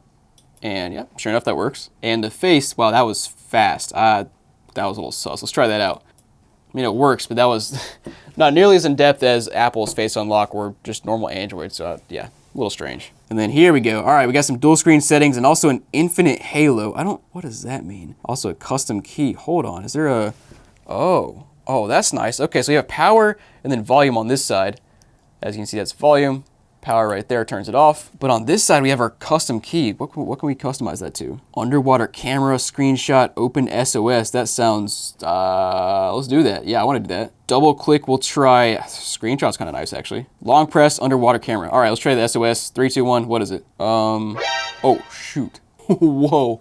Okay, so it actually is calling it 911 when I do that. Hold on. I guess that's actually a nice feature, but that's a little dangerous. Now, double click is screenshot. That's nice. Long press is open underwater camera. Okay. Looks the same to me so far, but I guess if I go underwater, it'll maybe work better. We'll test that out later, but I want to go back and test out our speeds, see if the Wi-Fi in this thing is decent. And as you can see, 400 down, about 500 up, so definitely on par with what I should be getting over the air on my Wi-Fi network. I am very curious to see what this infinite halo thing can do. Let's try that first. So music halo. I'm assuming the halo has something to do with this thing here, but I'm not really sure. Oh, yo. Okay, so when you charge this thing, you can set it up to do something like constant or flicker. Okay, yo, so the backlight there will flash. Oh, yo, that's so cool. You can also do leaps for when you're getting an incoming call. That's pretty cool. Let me turn the lights down so we can see this better. So leaps here, you can see it flashing. It's honestly not that bright, but it is a nice little addition. I also want to try out the ramble here. What does that do? It looks like it just flashes slower. All right, let's go ahead and try out our dual screen settings, see what this thing can do. So display mode, we have dual screen intelligence display. What? Hold on. I'm not quite sure I understand this display mode thing. I guess it just intelligently splits the screen. We also have main screen display, sub-screen display. Okay, let's start with the dual screen same display and see what that looks like. And oh wow, yeah, there it is. Dude, that's ridiculous. Let me take this screen protector off, and sure enough, is this a touchscreen? It's not, I don't think. I can't do anything with it. I can't touch, yeah, it's not doing anything. But yeah, sure enough, that is, yep, that's the same screen on both sides. All right. Oh wait, hold on. I can switch this up so that the back screen is, yo, wait, hold on. Okay, so now the back screen is touch enabled. Yo, that's sick. And the front screen is not. I don't know why you'd want this, but this is actually so sick. What in the world? Hold on. Like, let's be real. Why would I even take a selfie photo from the other side anymore? I can just take a selfie with the back cameras, which are always going to be better than the front camera. I look like I'm standing in 200-degree heat right there. What is going on? That's wild. Now I got to find my way back to the settings on this little tiny screen. So let's go ahead and try to do that. Come on, man. Can I scroll? It's not the best feeling touchscreen, but it works. Now, what happens if I try the brightness here? Will that change both sides? It does. So the one brightness indicator changes both sides of the screen. Now it's super bright on that side and bright on this side. That's interesting. Okay, flipping back to the front here, let's go ahead and change our display mode. I'm gonna try sub-screen display. I'm not really sure what that does. Okay, so it's just one display at a time. Okay, that makes sense. I'm not sure why you wanna only use the one in the back and not the one on the front, but all right, sure. There's also main screen display, so it should go ahead and flip it around, so that one will turn off. This one will turn on if I could not press the power button. Yep, so that makes sense. How about dual screen intelligence display, which is the one I'm most curious about. I'm not really sure what this thing will do. So it looks like if you're at a certain angle, maybe it'll switch the screen to the back because it's not doing anything right now. Ah, that makes sense. So watch this. If I have the phone facing towards me, like, you know, let's say you pull your phone out of your pocket, but wait, first of all,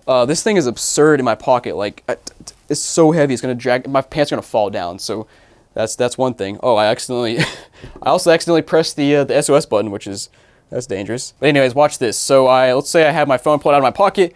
I pull it up like this. I press the open button, and sure enough, pops up on this screen. Now let's go ahead and try the opposite way. I'll go ahead and lock it, turn it around. Let's say I pull it out of my pocket, and I want to open it up on the small screen here. I'll pull it out and press our unlock key, and it automatically pulls it up on the small screen. Yo, so okay, so it's using the whatever you call the thing inside that basically determines how you're tilting it. That's kind of cool. Nice. Now, to be honest, I was kind of hoping there'd be a display mode where it'd like work somehow in some fancy way with different apps, but I haven't seen that yet. We do also have a screen switch mode here, which is tap the screen to switch the floating icon and flip to the subscreen within 5 seconds to continue using. What? Oh, okay, so there's a little button there. You enable that, press the button, and after 5 seconds, I guess it'll turn off this screen and flip to the back. Oh, so it gives me 5 seconds to flip over. Okay, so if I flip over, then it'll enable. If I don't, though, it just won't. So flip it over, and boom. Oh, okay, that's kind of cool. Again, not really sure. Well, no, that is useful if you're using it for your camera. Hold on. So let's say you want to take a selfie, you press this button, go ahead and flip it around, click on the camera, take a photo. So now we're done with this screen. We'll go ahead and switch back to this one, and yeah, there it works. Wow, it's kind of fancy. Now next up, I want to do some of the standard tests, like watching YouTube, downloading some apps, and making sure all those things work. But so far, this thing is like lightning quick, so I don't foresee any issues there, but we'll try it out anyway. Pull up a video on the channel, loads right up. Of course, it's a TikTok ad, because it always is. By the way, this phone came from TikTok, so surprise, surprise, a TikTok ad. They're double dipping here. Go ahead and rotate. Yep, that looks good. Check out our quality here. What can we do? Can we go to 4K? Yeah, there's 4K. Yeah, it looks pretty solid. You can even zoom in, of course, which makes sense. Yep, no lagging at all or anything, so that's cool. But next up, we'll go back to the store and download some apps. We're going to download Subway Surfer, make sure that works fine. And we'll also download a device info app just to kind of check out some of the specs and see what this thing is really packing, if you know what I'm saying. Let's check it out. And no lag at all, and of course, this is just, again, a far cry from what I usually get from TikTok, so very surprising to see, and yeah, it's running perfectly fine. So next up, we'll go ahead and go back, check out this device info tab, and get some more info about this phone and see what it's really doing here. So yep, Android 14 patched back in March of 2025. We do have the MediaTek Dimensity 7300X there. Let me look that up and see if that's any good. So looking it up, it looks like it's a pretty good CPU for mid-range smartphones, which I'd consider a $500 smartphone probably mid-range, especially since it has, you know, 2 screens on it. And scrolling around some more of the battery, I'm really curious about what we have here. 11,000 milliamp hours, which not surprising at all, but again, dude, 11,000 milliamp hours. I think my iPhone 16 has like 5,000 or something, so it's more than double the size there, which is, you know, just absurd. Wi-Fi looks good. We got Wi-Fi 6 on this bad boy, which is good to see. Now our display here is 2460 by 1080p, which is I'd say a pretty solid screen resolution. Also 120 hertz, which you can clearly tell from scrolling around. Now, obviously you can't see that on camera because you're watching a 30 FPS video here, but it definitely is very smooth. We even have some HDR supported in here, which is kind of nice. And it says the screen is 7 inches. Let me go ahead and verify that. Yep, looks about 7 inches. Cool, so that's not lying there. And I gotta say, not a huge fan of the cameras, but we have 50 megapixels on the back, 32 on the front, another 50 on the back, and another 64 megapixel on the back. I don't know, I'm not a huge fan of those. Wait, hold on. Okay, so I'm looking at the specs here on this little piece of paper that came installed on the phone. Hopefully you can see that, but it says it has a 12,800 milliamp hour battery, but of course, as you just saw in this app right here, it's apparently only 11,500 milliamp hours, so which is it? That's a little sus. And also, I noticed it says Halo speaker here. Hold on. Let me test out the speakers on this thing and see how those sound. Oh yeah, sure enough, the speaker, that is the speaker there. Horrible sellers that make it their mission to ruin your day. Okay. How do I know? eBay sellers. Oh, and that gets loud. Wow. Well, guys, hope you enjoyed this phone. Let me know what you think down below about it. I think that the back screen is awesome, but the use case for it is so slim that it's like, should you buy this thing? I don't know. It's pretty neat, but guys, let me know down below what you think about this thing. Number 6. You know, guys, despite how cool modern phones are, I kind of miss the simpler times of having one device for calls and texts and one just for games and music, like an iPod Touch. But did you guys know that for some reason over on TikTok, they still make iPod Touch knockoffs that you can buy right now, brand new in 2025? Well, I bought one, and in this video, we'll see if using an MP3 player is still as good as I remember. Alright guys, as you can see, I have 2 packages here. This one's a little bit of a surprise, so we're gonna get to this one here in a moment. What does that say? A Henod? Oh, heck yeah, that's how you know it's a quality MP3 player. You get headphones. Let's go ahead and slide our device out. Ooh, this is premium. I gotta say immediately, this thing is hefty. I'm pretty sure this side is the front. This looks like a screen, so let's take this little protector off. Feels like there's another screen protector on the back of the device as well. Why? Is there like a second screen? Am I crazy? Does it look like this is a screen as well? Oh, why is it so stuck to the phone? What the? And it like ripped off a little. Was I even meant to take that off? I don't know. Anyway, other than that, I gotta say the build quality of this thing is surprisingly solid. Ooh, $63.99. That's not bad. All right, guys, let's go ahead and turn it on, see if it works. A Henod. How are you supposed to pronounce that? I have no idea. Looks like fairly standard Android setup. Wow, that's almost the right day. I don't know. It's a little over a week off, but like it's closer than most devices would be, you know, without connecting them to the internet.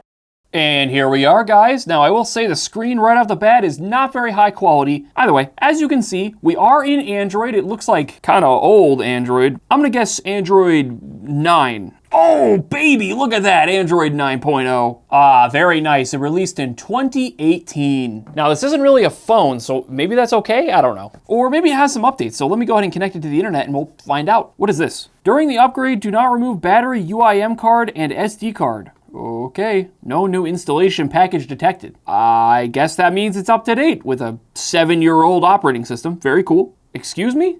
132 gigabytes used of your 256 gigabyte SD card. I didn't put anything on the SD card yet. How? Let's investigate here. System 130 gigabytes? What does that mean? Oh my God, the device here is like getting so hot on the back. What the heck? Anyway, let's start exploring what we got here. We have a very nice mountainy background for our home screen. Gallery, do we somehow have photos on this already? No, okay, that's good, that's good. Does this thing even have a camera? No, it does not. I forgot about our special little goop on the back. It's turning a really interesting color. What's this little book thing? We got books down here? Okay, so you can have little, like, I don't know, PDFs, books, whatever else, and you can read them on this app. That's kind of neat. Got this little play button. Is this like our built-in music player? Looks like this is for video files, actually, so it doesn't have anything on the device, despite the 130 gigabytes taken up somehow.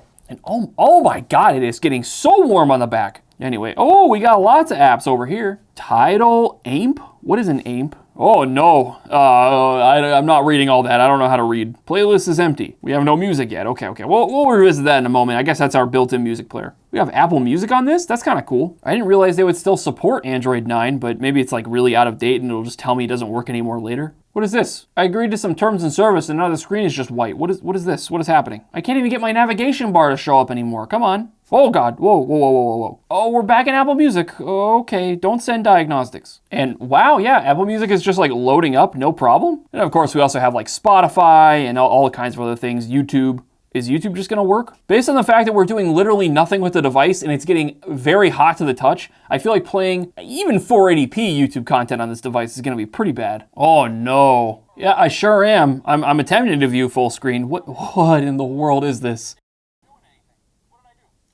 Nope.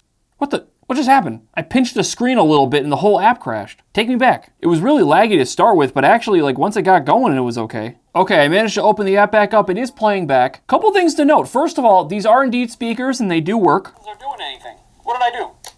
Ow. That does not sound very good. It's also like a mono speaker situation, so if you cover this up, you are hearing absolutely nothing. There is something interesting about this device though. I didn't notice this before, but this is a 16:9 aspect ratio screen, which means when you're watching usual YouTube content, it fills out the whole screen really nicely. It's a terrible quality screen, so you know, that doesn't help, but just a cool little thing to note. What kind of resolution are we playing back at right now? It's having trouble keeping up. Oh, it's trying for 1080p. That sounds ambitious. Let's just set it to 480p and see if that helps a little bit. Yeah, you know, that actually does look like it's playing back a little smoother, having less of a hard time. Anyway, there's no app drawer on this device, and I can't really seem to scroll anymore, so I think this is everything installed. Let's go ahead and open the Play Store, get signed in, and see if this works. I just got a notification in it. It made a noise, which is kind of annoying, so I went to, like, turn it into vibrate mode, but for some reason this phone only supports sound on and sound off, no vibration. That's a really weird thing to emit on a device, but I guess on an MP3 player you might not need that. Wow, this thing supports Stumble, guys? That's actually kind of shocking considering the usual state of phones we buy from TikTok. All right, I'm all signed into Google. I installed some apps. Let's just start off with device info here. I'm just curious what this app has to say about this thing. Oh, sure enough, it is a Haynod G15 on Android 9.0. Apparently, it does have a security patch that was released in 21, so that's still pretty old, but it's better than 2018. Oh yeah, look at these specs now. This is quality gaming right here. How's the battery in this? 2,500 milliamp hours. I feel like that's not bad at all for a device this small. It's also exactly 1920 by 1080 pixels, so that's why, again, it looks so good when, you know, playing landscape YouTube videos. All right, let's go ahead and try some modern gaming. Let's play some Stumble Guys on this bad boy. We didn't have no Stumble Guys on my iPod Touch, I'll tell you what. Oh, I wanted to, you know, while I was updating some Stumble Guys stuff, I was gonna take out the SD card and throw some music on there. First of all, no name on the SD card, just says 128 gigabytes, so it's probably a piece of crap. That's wonderful. Also, our installation of Stumble Guys has disappeared, so I guess Google Play installed that on the SD card? Why though? Who knows? Let's just play the other game we're all here for. We gotta play some doodle jump on this thing, right? If it's really trying to be an iPod Touch. And here we are, we're doodle jumping, ladies and gentlemen. Let's get playing. Oh, come on now. This is classic iPod Touch era gaming right here. This is at least an hour and a half of a good time. Uh-oh.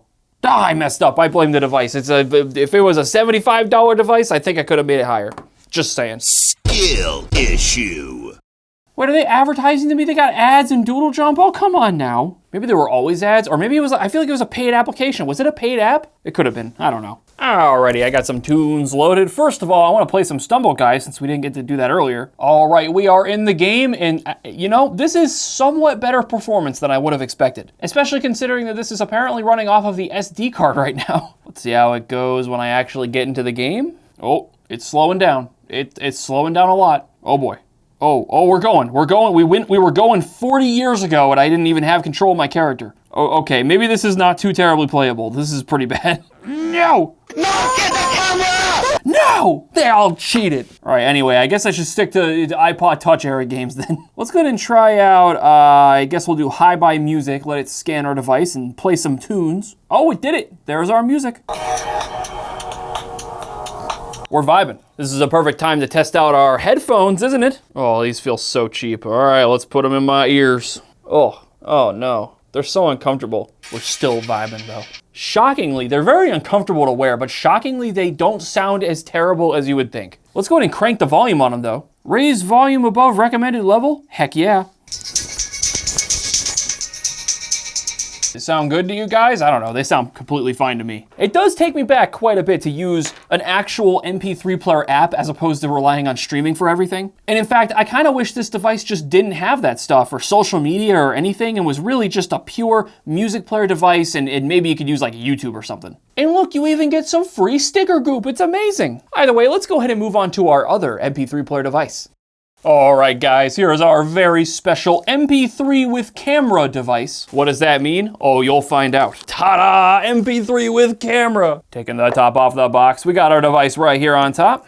Ooh. It's kind of hefty, heftier than I thought it would be. Look at all these accessories. You get headphones. Yo, is this a lanyard carrying strap thing? That's sick. Get a charging cable, and what is this? Is this like our, dude, is this their excuse for a microfiber cloth? I've never seen this. This is the flimsiest microfiber cloth I've ever seen. Like, I was gonna rip it in half, but it's actually kind of durable. Hold up. Yeah, that does not want to rip. It's actually like fairly hefty. You can see how flimsy it is though. Like, this is not a microfiber cloth. Anyway, here's our device. Look at this bad boy. This is, from what I can tell, this is supposed to be some kind of like Polaroid camera mixed with an MP3 player device. How does this work? Oh, it rotates. Oh, baby, look at that. And look, you even get a dedicated like camera video recording button so you can like point the camera at things and go ka-chunk, ka-chunk, just like a real camera. And you can flip her around for the selfies and you have your viewer right here. This is brilliant. Am I crazy, or does this look like an Apple Watch? It looks like they took the face of an Apple Watch and then like glued it inside of this outer housing. Who knows? Let's go ahead and press the power button. She's launching up, and there we go, ladies and gentlemen. It even looks more like an Apple Watch than I thought it would. This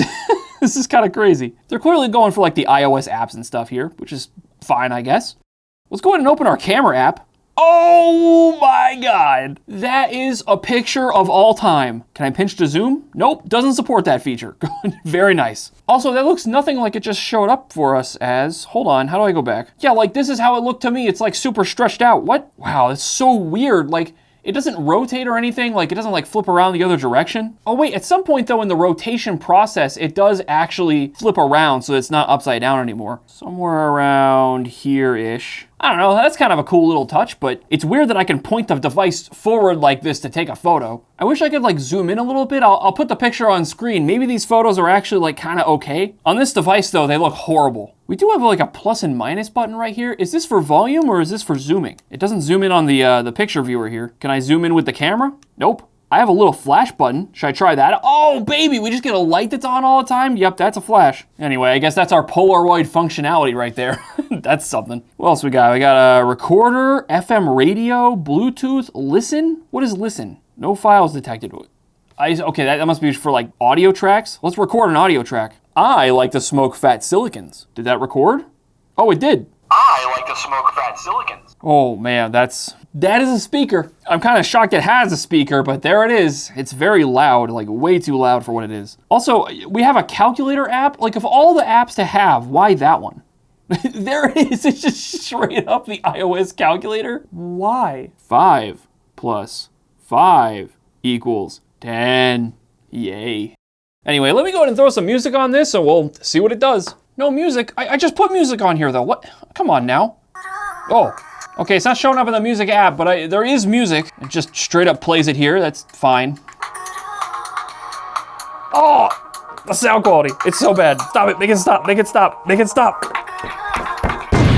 All right, let me try out our headphones and see how this goes. Wow, these are, oh man, this is just straight garbage. I mean, this is terrible. Why did they make this? Oh, they're the headphones you have to like stretch out yourself. Oh, these are awful. They don't stay in your ear or anything. I'm only getting audio out of the left ear sometimes. What? Oh, if I wiggle it around, I just lose a connection. That's great. Oh, it's not the connection up here. It's the cable down here. If I wiggle it, it changes. Oh, yep, great. So this has a problem already. That's incredible. Also, is this our lock screen? Yeah, it was. I just tapped it and it kind of went away. So, you know, I didn't really know what to expect from this device, but for what it is, I guess it's fine. It is $23 though. That's, I don't know, man. If it was like $10 or under, I could almost see the argument, but this is pretty bad for over 20 bucks. Number 5. I bought a spaceship PC from TEMU, and in this video, we'll open it up, test it out, and see if it's worth the $800 I paid for it. So the last PC we got from TEMU was tiny and had this wild screen on the front of it, and apparently this PC should also have a screen, and it's shaped like a spaceship. Like, why? We gotta find out more. Let's unbox it and see what's inside. And then on the top here, what is this? Greetings, dear user. Thank you for purchasing our products. wish you a pleasant experience with the machine. Okay, up here we got a box. Okay, I guess this is our accessories. This is very heavy. Okay, we gotta pull out the main event here. What is going on? Oh my God. Look at this thing. I mean, it's over the top. It's ridiculous. It's a freaking spaceship, but it looks sick. I mean, come on, that is such a cool design. And here it is. Oh my God. Oh man. All right, let's just take this front part off and we can admire the front in all its glory. Look at this thing. This is absurd. It's like if Alienware was still making like cool designs and stuff like they were in like the early 2000s. That's what this reminds me of. Oh my God, what is the front of this? We got a big old power button right there in the front, which is honestly awesome. And then we have this super acceleration esports experience written on the front. I love TEMU. Okay, and standing the device up on its bottom feet here, this is such a, do I even need to say anything? Let me just position it. Look at this thing. Can you just imagine, you got your monitor at home, you're probably watching this on or whatever, and you got this position next to it. Like, how cool are you gonna look with this thing? It's just so stupid, but so awesome. I guess you could also like orient it like that if you wanted to. It doesn't seem as sturdy, but you can do that. You can do that. Could even go upside down. Why not? What's stopping you?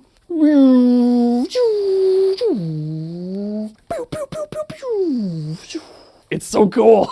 Also, what else is going on here in the front? This like plastic see-through thing here is so cool looking. I don't know, it looks like a visor or something. It's sick. I don't think these little arrows or anything indicate anything. They just look cool. But right here in the middle, you can probably barely see it, but that's gonna be our screen, I think, on this machine. What is this? I'm looking at the back here. This is big old warning. But look at all these ports. We got our power right here, 6 USB 3.0. 6 dual LAN, a DisplayPort, 2 HDMI, audio, USB-C, and a security thingy. You even get a little bonus hole down here for something, I don't know. What did he say? Also, I didn't mention this before, but on the top we got these stickers. These are on the last device as well. I guess they have to put these on there, but why are they like so crooked? They just ruined the aesthetic of this machine, to be honest. Scan and join. Scan and join what? What do you want me to join? I don't trust this thing. Flipping over to the bottom, not a whole lot going on, just some vent stuff, sticker stuff. Wait, what is this? Hold up. What are we looking at? Okay, on the website, this is something we gotta figure out together, right? They say something about it having some projection features. I do not understand what that means. Is this our projector? What is it projecting? We gotta plug it in and find out. Let's go. I should have everything hooked up now, ready to go. Let's do it. Let's press this big old power button and see what happens. Oh, there it goes. Wait. Can you guys see that? Whoa. There it is, Ace Magic, baby. Wow, that's so cool. All right, the device is on. It's doing Windows stuff. But yeah, guys, look at this thing. Look at the Ace Magic moving across the table. You got the crazy RGB lights. There's more RGB lights on the front. It says mini PC. This is a mini PC to you? I don't know about that one. All right, and we're on the desktop here. We got some things. We have Edge this time around instead of Chrome. And then we got our like screen management software. And then whatever this is. Oh no, this is our screen management software. Okay, we'll go into that in a second. Hold on. What is this one again? Ah, this is our RGB lighting control software. Wait, this is where we can control the projector. On, off, on. How cool is that? I wish I could like tell it what to display. Like, I don't know, put a picture of Frank up there. That'd be great. Okay, and then I can turn the RGB for the top pieces and the front bits right here on and off too. That's cool. All right, so first thing I figure we can try out here is Cinebench, like we did with the last TEMU PC. Let's see how strong this computer is. Now, this PC is like 4 times as expensive as the last one, so I'm pretty confident this should be way more capable. It's got like an actual dedicated GPU and everything. I think it has like a mobile 3060 or something like that, so this should be able to actually spit out some somewhat decent performance. And I gotta say, it's chugging along just fine, and I don't hear anything. This thing is silent. It says on the website it's got 4 fans. I don't know where they're hiding them inside this thing. We'll try and take it apart a little bit and find out if that's even the case. But this thing's dead silent, to be honest. And actually, while we're doing this, I figure we could like mess around with our screen here and see if we can get it to display some useful information. So let's see, we got CPU and GPU stuff. Sure, this works. Oh, there it goes. Look at that. It's honestly like a really clean looking display. I don't know. I think it's the exact same one they used in the last one, and it's really helpful. Like, it's telling me how much power it's drawing and the clock speeds of the CPUs and GPUs. I don't know. We got 65 degrees on the CPU right there. Not bad considering we're running a benchmark right now, and I hear nothing in this computer. Hey, look at that. I was able to get Frank on there. He's hanging out with the big boys now. We got him on the screen. Unfortunately, this seems to be the same system where like you can only make it display an image or you can do like the whole system info thing, which is nice, but I really wish you could like display whatever you want on the screen. I'm sure some tech wizards out there could figure it out, but I don't know. I wish you could have that feature by default. Alrighty, and we're back, and it looks like it got a solid 9,000 something. You will have to let me know if that's even higher than the last one. I am not looking it up. That seems pretty good though. I don't know. That's a lot bigger of an orange line than last time. Oh wow, look at that number go. Running a speed test right now on the Ethernet port right there. We're getting like 940 down. Looks like 900 something up. That's accurate. We have gigabit internet here, so that's good to go there. I guess I can test the Wi-Fi next. Hold on. All right, I got it connected to a 5 gigahertz Wi-Fi now, so it's probably not going to be quite as fast, but it should still be pretty quick. And no surprise there, we're getting like 600 something for the download and upload. So yeah, not as quick, but still pretty good. And then before we go into testing a game, it looks like we have Intel 12th Gen 12700H. That is what they say on the website, I'm pretty sure. It has 14 cores. That's a strange number for that, but okay. We also have 2 GPUs. Okay, so this CPU does have integrated graphics, which is unnecessary because we also have an RTX 3060 laptop GPU. I mean, I'll take it, but weird. And then we also have our 32 gigs of RAM. And what do we got for our SSD in here? We got a terabyte. All of this matches up. Nice. Honestly, so far, the only thing I don't like about this PC is that I feel like it just kind of takes attention away from everything else in the room. It's just, nothing else in your room is going to look as good. Why are you going to want to look at the game you're trying to play when you have this to look at? I don't know. Now, I do want to say there, just as a little note, apparently Ace Magic has gotten in some trouble in the past for installing some Chinese malware on their machines. If I were to actually buy this and use this, yeah, it's probably a good idea. You know, install your own operating system, your own copy of Windows, your own copy of Linux or whatever, but I don't know, you might miss out on some of the software that comes included by default, but for us just testing it here, I'm sure it's fine. All right, we're up and running in Ghost Runner here. Got basically settings on high-ish, 1080p, and it's fine. I don't know. What does it say up in the corner? 70-ish FPS? For a machine that looks like a spaceship, it's pretty good. And again, I mean, this is a relatively intensive game and it is silent. And there's air moving, it's just that the fans are super quiet. Very impressive. Super acceleration esports experience, indeed. But all right, guys, that's the software experience so far. Honestly, super impressed. This thing is great, much better than the last one. You would expect that for 4 times the price, but yeah, it's pretty great so far. Let's turn it off, tear it down, and see what's going on in the inside if I can figure out how to open this thing. Okay, I got this little rubber foot piece off, and I see a screw inside of there, so I'm gonna take all these off and get all the screws off, and I'll come back when I'm done. All right, I got all the screws off. What happens next? Does this come out? I think it might. Oops. Well, I broke something, but that's okay. It'll go back on. Don't worry, don't worry. All right, inside I see 2 of our 4 fans so far. Let's keep going. Oh, I think this is their warranty seal. I think I feel a screw underneath this right here. Let's give it a shot. Yep, here it comes. You gotta break right through the QR code too. How are you supposed to scan it to get some help if you break your own PC, huh? And you can see some cables right there that go to the projector thing you saw earlier. All right, I got the fans out and look at all this. Okay, you can see some copper stuff and heat pipes all around it. It said it had lots of copper heat pipes. That's good to see. Now, I don't see 4 fans, I just see 2 kind of decently sized fans that were, again, doing a great job, but 2 is not 4. I don't know where they got that number from, but oh well. Okay, I think I finally have all the screws out of the heat sinks here, and look at this. This is all one gigantic piece that all just connects directly to the board. No wonder this thing was staying cool. It's got a whole, I don't know, 1.5 pounds, it feels like, of metal here. And that is some goopy paste. Look at that, that is such overkill. It's all around the chip there, and it's all, oh no, it's all on the board there too. Like, that's crazy. They also have this giant, like, thermal putty piece. It's like real squishy. I guess that's our SSD right there. Let's just peel this up a little. No, I think that's like some little bits for the GPU and stuff. So I'm just gonna put those back. We can also see some other things in here now too. This is our little Bluetooth Wi-Fi chip, I assume. Yeah, it says Wi-Fi and Bluetooth, so yeah, that's definitely what that is. I still don't see our SSD though. Let's keep going and see what else I can find. All right, I got the board coming out there. It's a little messy because there's a lot of cables installed, but there we go. Okay, on the other side, we can see our M.2 slot right there. And there's actually another slot right there, so you could upgrade this thing surprisingly, but I'm not entirely sure how you're supposed to get to this other than getting this far, which is pretty intensive, to be honest. The last one was real easy to slot another drive in there. So that's a little disappointing. And then we also have our 2 things of RAM there. Would have been nice if they slapped all 32 on one stick. Again, would have just made it easier for upgradability, but not a big deal. Just something to complain about, I guess. And then right here, you could see some like little custom boards, I would assume, for like, actually, it looks like it's just one for our screen up here and whatever else is going on in the front. But I think if I kept going, I could probably get these like fins and stuff off, but I think you guys get the idea. This thing is insane. I mean, it's a lot of pretty good computer packed into this. Who doesn't want a TIE Fighter PC? It's so crazy. But anyways, guys, as always, make sure to comment down below how wrong I am. I appreciate you watching this video. I hope you enjoyed it. I will see you next time. Bye-bye. Number 4. We always get the wildest phones on this channel, like this $20 crab thing or a phone with a pen built inside. But today, oh man, I have the Tank 3 Pro here to test out, which is 4 times heavier than an iPhone 16. And it also has some features that I'm really not sure are legal. Let's open up the box and I'll show you. All right, taking the top off the phone, we have the Tank 3 Pro. And guys, I don't know if it's obvious, but this is the largest phone. This is the biggest one, the thickest one.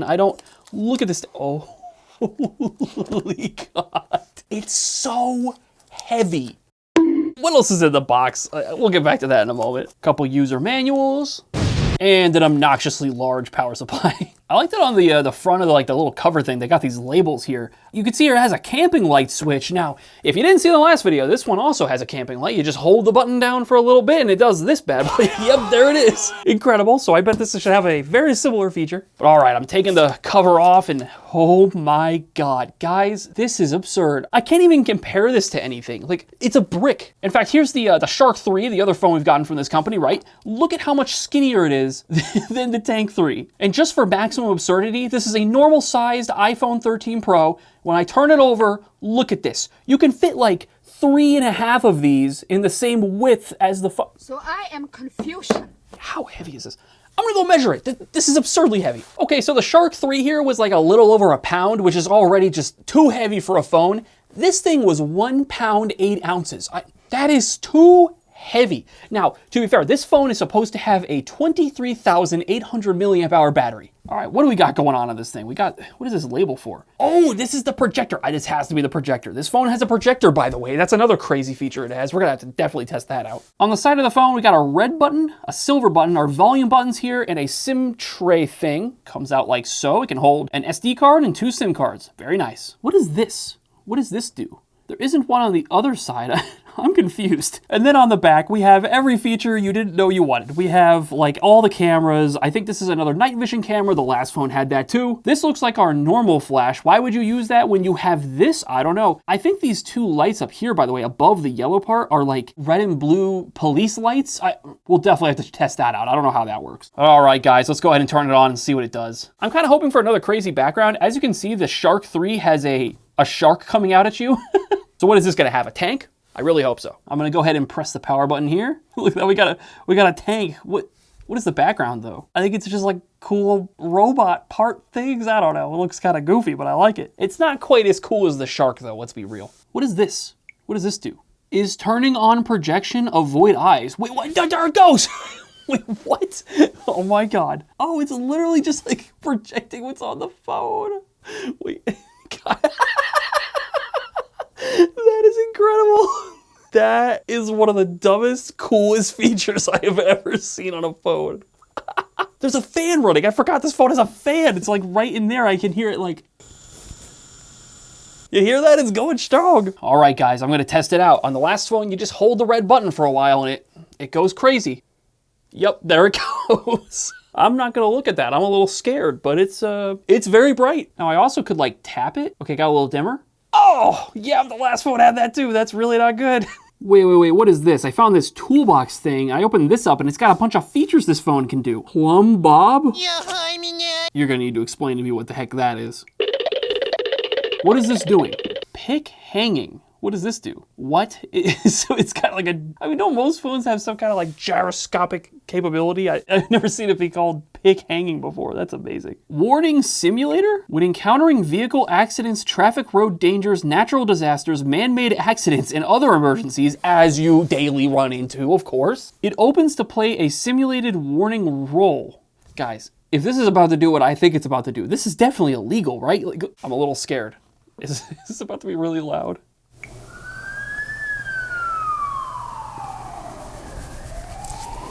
That's already too much. I don't think I can use this. I'm in an isolated room. No one can see the lights flashing. Is this allowed? You guys have to let me know. There's something about this that doesn't feel right to own. What are the other options here for sound effects? Submarine. Heck yeah.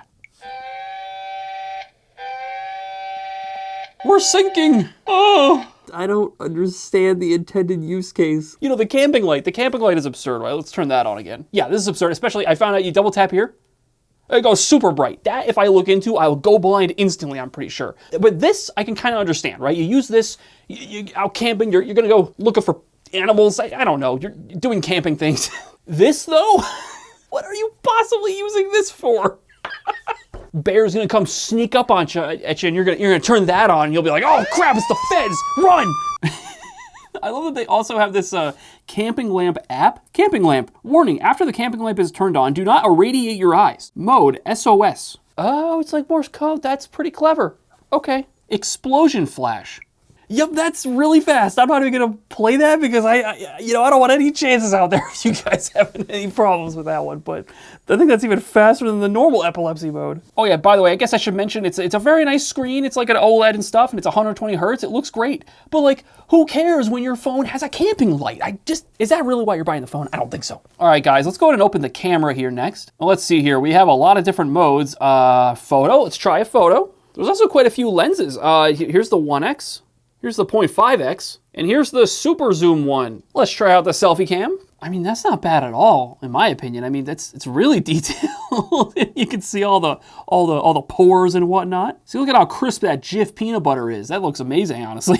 I just picked up my phone to like look something up. It just feels tiny. It feels like what you think a flip phone feels like in your hand. This is breaking all my understanding of reality, to be honest. Ah, there it is, infrared. Let's try that out. Yep, that looks normal so far, but the lights are still on. Wait till you turn them off. All right, guys, as you can see, you can barely see me by the faint lights of like a few monitors in the room. But according to the phone, you can see absolutely everything just fine. Cut back to me. You know, you can barely see me here. As you can see on the phone, it shows up perfectly. How insane is that? Okay, guys, I figured I would test out the projector feature too with the lights off so you can see it a little clearer. This is insane. There it is projected on the wall. Like, it looks really good, honestly. I also discovered that wheel we saw earlier is to adjust the focus on this thing. Oh yeah, that's appearing a lot sharper now. I don't know if that'll be noticeable to you guys, but that looks really good. All right, let's go ahead and like open YouTube and watch a YouTube video like this. And there it is. You guys can probably barely tell, but I have it like blown up real big behind me, and honestly, it looks amazing. Here, I'm putting it on the table for you guys. You can even see like when I move it, it like auto corrects it. Like there it goes. Yeah, look at that. That's amazing. Like that's definitely a goofy feature, but I really like that. It's really good. Actually, while we're testing a video anyway, let's go ahead and see how video playback is on this device. A little too old to be used that recently, but I don't know what it is yet. Hold on, let me look at. Sounds super crisp. Video plays back just fine. I see no problem with this phone yet. Let's keep investigating. All right, up next I have this device info app installed so we can check out some more details for this phone. Looks like it has a 2460 by 1080 screen at 120 hertz. We got 500 gigs of storage on this bad boy, not bad at all. And all right, here we go. This phone, again, apparently has an almost 24,000 milliamp hour battery. Let's see if it's true. There it is, 23,800 milliamp hours. Guys, for context, my iPhone, 3,000.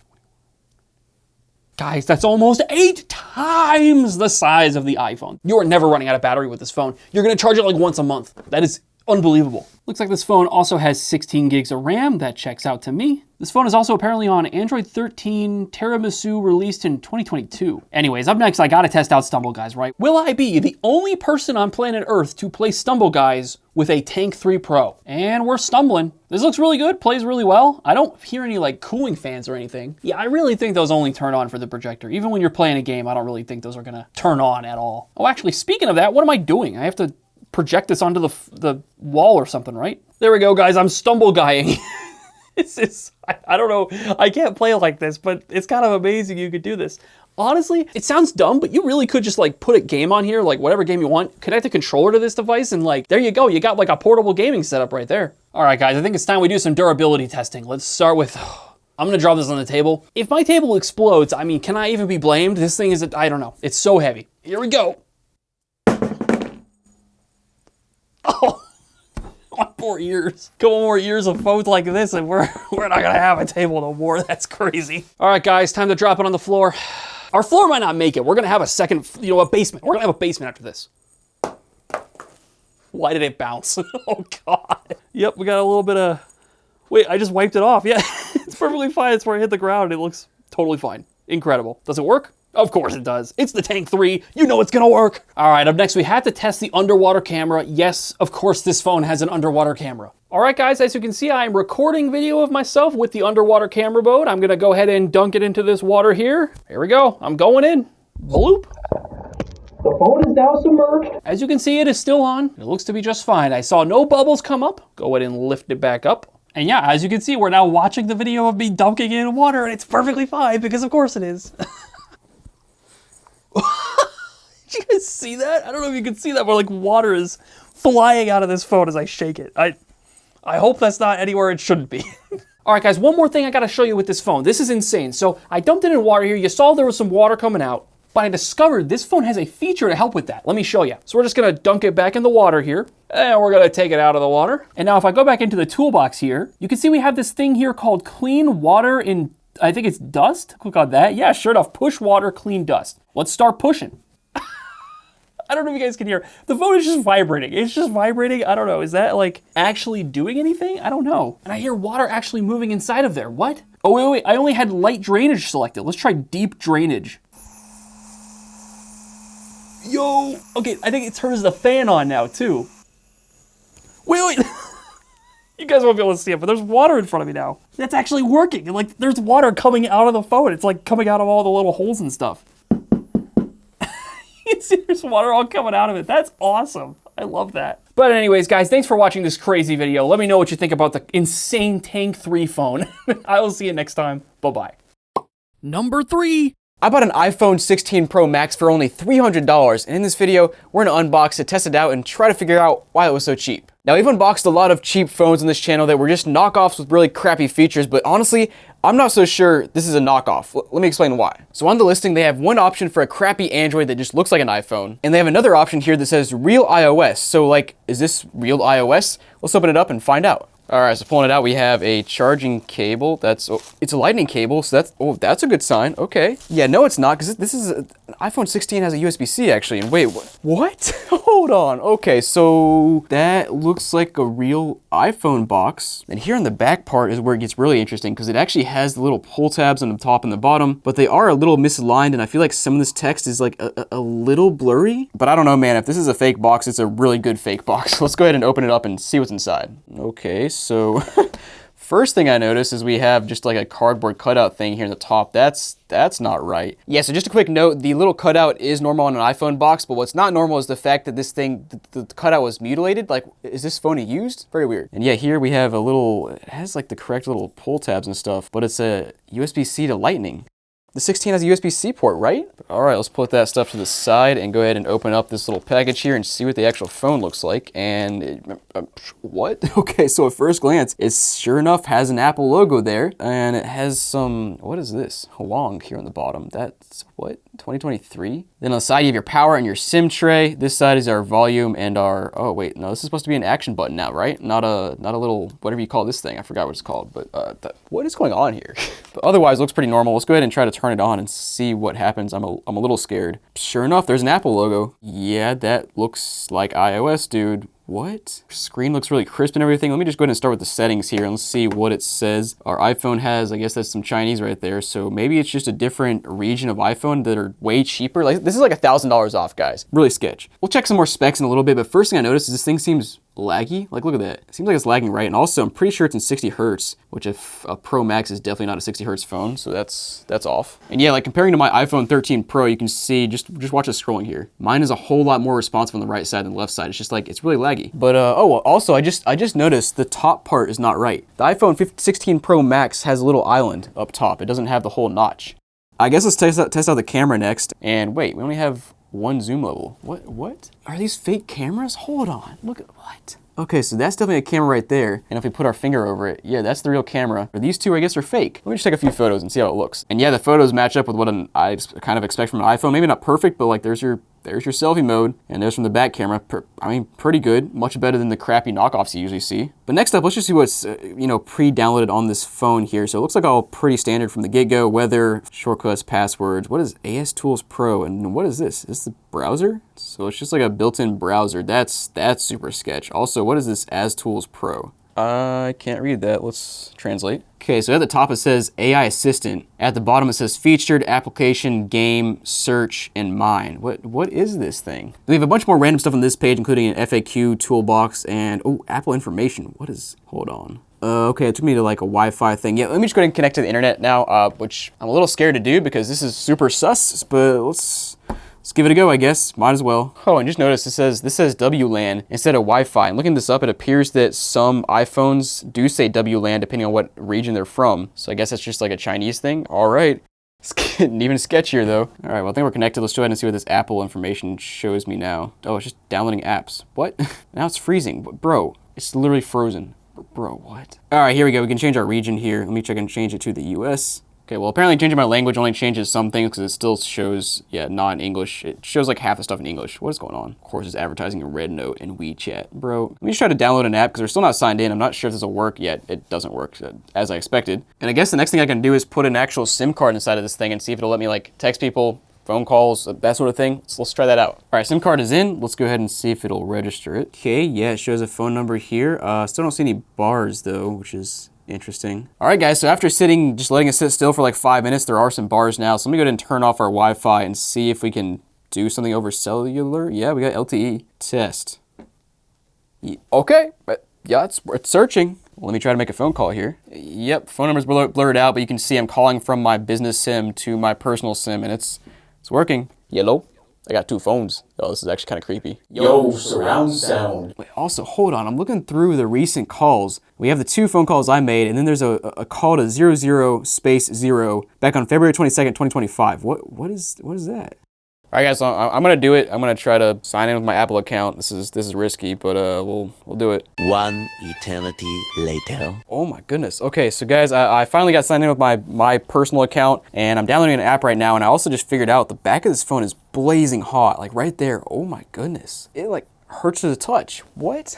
All right, guys, so a few things I want to test out here. I downloaded a few apps like YouTube, 3D Mark, and Subway Surfer. And also in a little bit, I'm going to do a thermal test just to show you how hot the back of this phone is. But let's go ahead and start with YouTube here and just see how it runs. And I got to say, the phone is pretty laggy so far. Like similar to the scrolling action, just clicking on stuff takes a second too sometimes, and it's just weird. Wait, what is this? It's not even...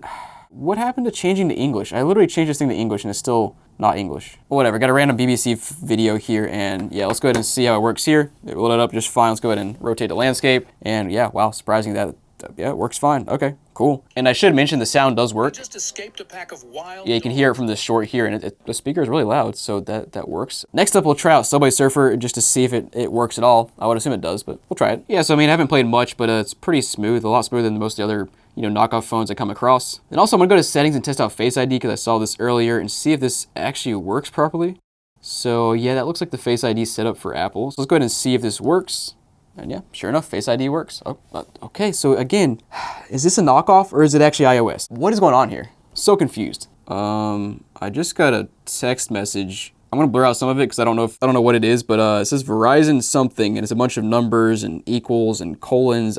This is getting sketch. I might need to take my SIM card out of this thing and sign out. Well, let's keep testing. Next up, I have a 3D Mark tool, so we can do some benchmarking and kind of see how it aligns with a real iPhone 16 Pro Max to see if it's even close. So here on the UL website, we have 3D Mark Solar Bay test. Let's go ahead and find that. I can't find the Solar Bay here, but I do see Steel Nomad Lite. Okay, so we can run this one, and wait, hold on. It says your device does not support all the metal features required to run this test. You need at least 8 gigabytes of RAM.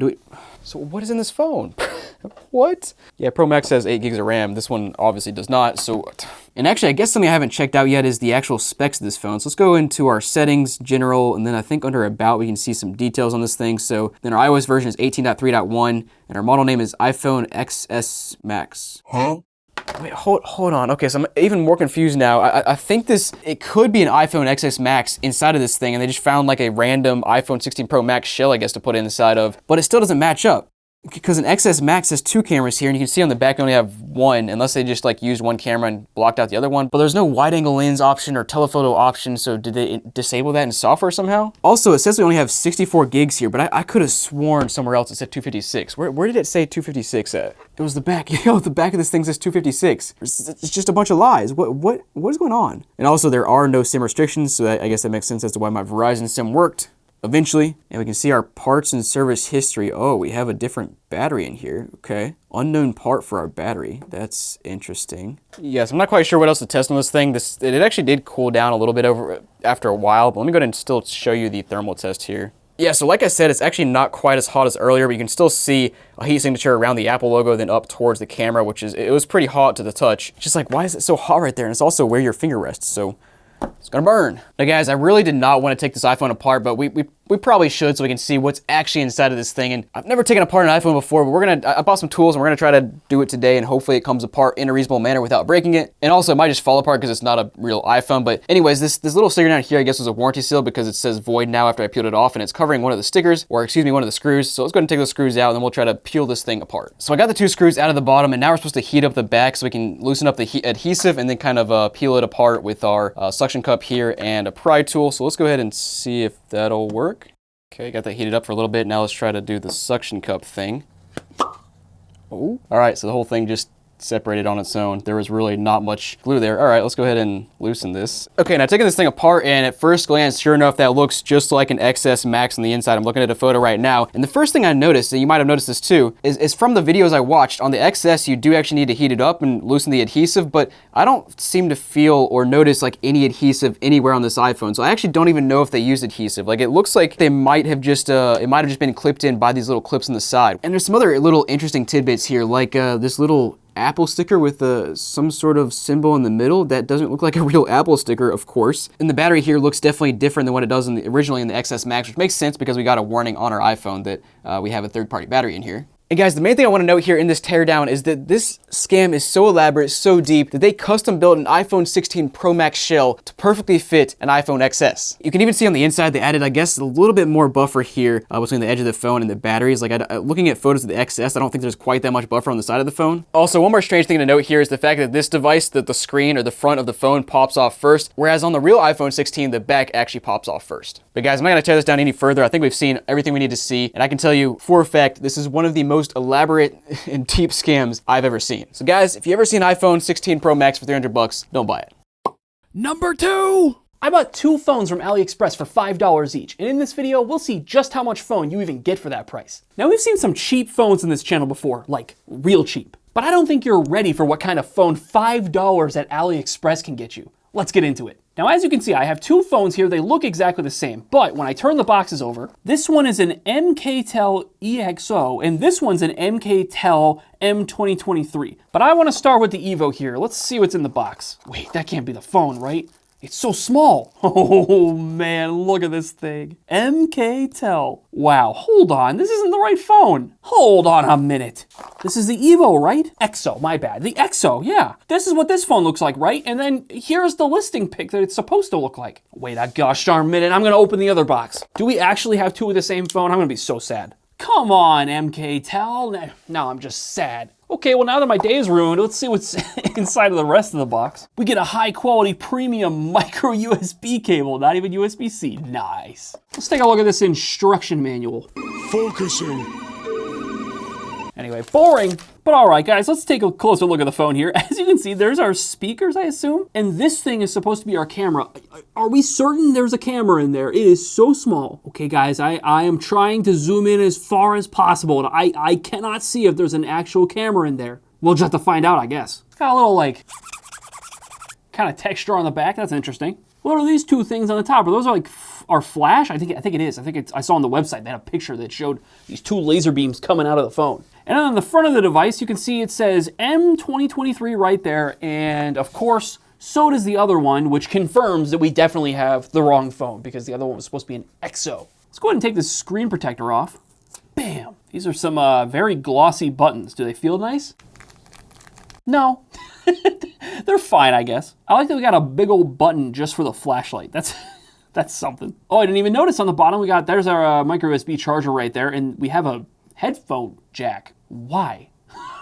All right. Oh, it looks like I can take the back of the phone off. Nice. Let's try that out. Okay, and there's our battery. How big is this battery? 800 milliamp hours. That's, yup.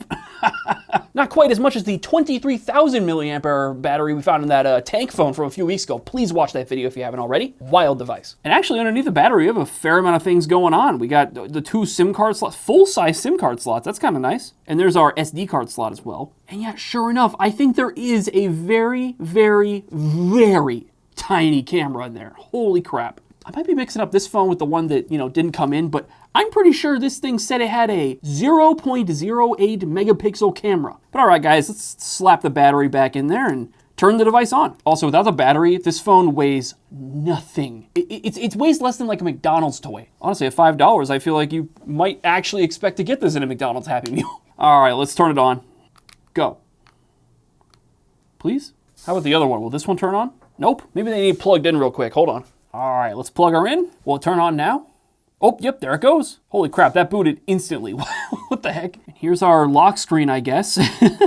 Whoa, what was that? It was flickering for a little bit. What does that say? Charging complete. How could that be possible? It clearly was out of battery 3 seconds ago. Yeah, okay, it refuses to turn on. Let me try the other one. Oh, God. Why? Okay, guys, I figured out the problem. This little battery here, you can see it here, it had this little yellow piece of tape to cover the contacts, which I've seen before, but because it's yellow, it just kind of blended in, and I somehow just never noticed that was there. So that would explain why it wasn't turning on. Now, when I insert the battery and press the power button, the phone should actually turn on this time. Oh, there it goes. Why is that so loud? Why? Why do you need it to be that loud? That is ridiculously loud. Oh my God, this is the worst screen. Like, there's no good viewing angle. Every angle has downsides. What kind of operating system are we even looking at here? This looks like a, average flip phone from 2004. Oh, I pressed the little flashlight button. And for some reason, that opens up a bunch of apps I can choose from. Contacts, messaging, okay. Call logs. Oh, we got settings, okay. Display, can I make the display actually usable? There's not even a brightness control, you only get contrast. Actually, that does kind of help a little bit. Yeah, connections, bam. Network account. Let's try that. Insert SIM. Okay, that makes sense. Now, I don't think it matters if you use a SIM card. This phone, it only supports 2G. Like, 2G hasn't been supported in the United States in like a while now. Multimedia.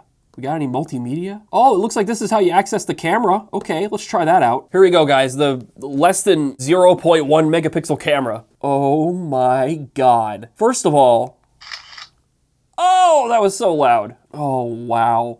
Look at that. What I was gonna say is that up here, it says the resolution is 128 by 160. That is horrible. And sure enough, that really does look like a sub 240p picture. Let's try taking a video. I recorded a video with my $5 phone from AliExpress. Does it look like $5? Because it feels like $5. At a certain point, like, does this need a camera? I think it was actually a better idea to not have the camera than to have that camera. What else we got here? We got audio, recording M4A. This is a recording I made in a different video. This is an SD card I use on a lot of different phones. Let's see what happens. Yo, what's good? I'm here to record a voice audio so that you guys can hear if it's bad or not. I have no idea how old that audio recording was, but there you go. You got to enjoy that with me. We're gonna pretend that was on the phone already. Oh, we got a sound recorder? Yo, do do do do do do do do do do. Guys, whenever the speaker goes crazy like that, by the way, like the whole phone, it vibrates in your hand violently. Like, it's so cheap. FM radio, searching for stations. Oh, all right. This thing's got all the features. Yeah!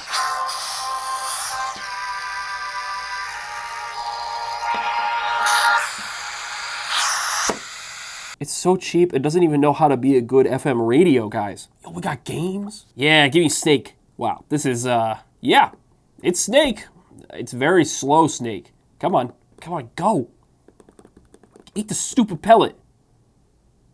Oh no, I game over, exclamation point, no space, start again, question mark. And somehow we have Tetris. Do they have the license for this? I don't know. I mean, sure enough, that's Tetris. It's like a good version of Tetris too, like, decent. There, I did the thing. All right, it's Tetris, it works. But let's see what else is on this. Is that the internet? No. How would this even work? This phone doesn't even seem like it can connect to Wi-Fi. I opened bookmarks and it's got Facebook, Google, Twitter, and Yahoo. These must be just like defaults. Dial failed. Pfft. Okay. Oh, look at all these other things we have. Torchlight. Bam. Oh, yo, look at that. Dual torchlight. Here's a single light on an iPhone, and here's the two lights on this. I mean, I feel like both of these combined are not as bright as the iPhone light, but I'll let you be the judge. But now I'm like extra confused. Why is there like a flashlight button on here if it doesn't control the flashlight? Do you have to like hold it for a while and then it'll like turn on and off? No? Then what? Why is the flashlight button the enter button? Yo, we got a calculator on here. 2 divided by 0 equals... Oh, God, Jesus. I took a look at this, I don't know how I got here. Profiles? Oh, geez. I think I hit right. Yeah, I did. And I found this outdoor setting. I was like, what the heck does that mean? And I hit that, and now... Oh, it's so loud. Indoor, please. That's not much better. Meeting. Oh, yeah, no noises. Whew. I don't know what I expected for $5 from AliExpress. I kind of expected to get the right phone. Anyways, guys, I hope you enjoyed this video. This was a really bad phone. I'll see you next time. Bye-bye. Number 1! I bought an Apple Watch with AirPods inside, and in this video, we'll open it up, test it out, and see if it's worth the $20 I paid for it. So in case you missed it, the last watch that we bought from TEMU looked like this. So yeah, I really hope that this thing can at least pass as a watch this time. That'd be nice. Let's open the box up and see what's inside. All right, sliding open our premium $20 Apple Watch. Let's see here, we got a manual. I guess that goes over how to get the AirPods out and how to connect it. Oh man, look at this. It's honestly like a lot bigger than I thought it would be. Like here, this is like a, I don't know, like an old Apple Watch 3. I think it's the smaller size one. Yeah, you can see by comparison, this is quite a bit larger. It's like twice as thick, so it's a chunky boy. It looks a little closer to the size of the, what is it, like the active one they call it. For the first time, please tear off the earphone insulation film and fully charge the product before using it. And then it says, no water on hands. Drop of water touches this thing, it's just gonna blow up. Kind of makes me want to test it, not gonna lie. Now, how do I get to our AirPods? Do I just like pop it? Oh, it just lifts. It just lifts straight open and there they are. Oh, look at them. Yep, those are just straight up AirPods. They're a little like thicker. They got that weird little bit coming out that's a little thicker there, so that's something. But other than that, they look almost exactly like AirPods to me. And yeah, sure enough, they just sit in the case and hang out. I assume they charge in there, and honestly, that's kind of a satisfying feel to it. It's not altogether that different from normal AirPods, and I actually turned the watch on accidentally, so we'll play with that later. But yeah, here, let me pull out these AirPods here for comparison. It's more satisfying than it should be for a $20 device. Scan the QR code to view the video. I guess I gotta do it, hold up. Oh, it's an actual like YouTube video, hold on. Watch connection at tutorial.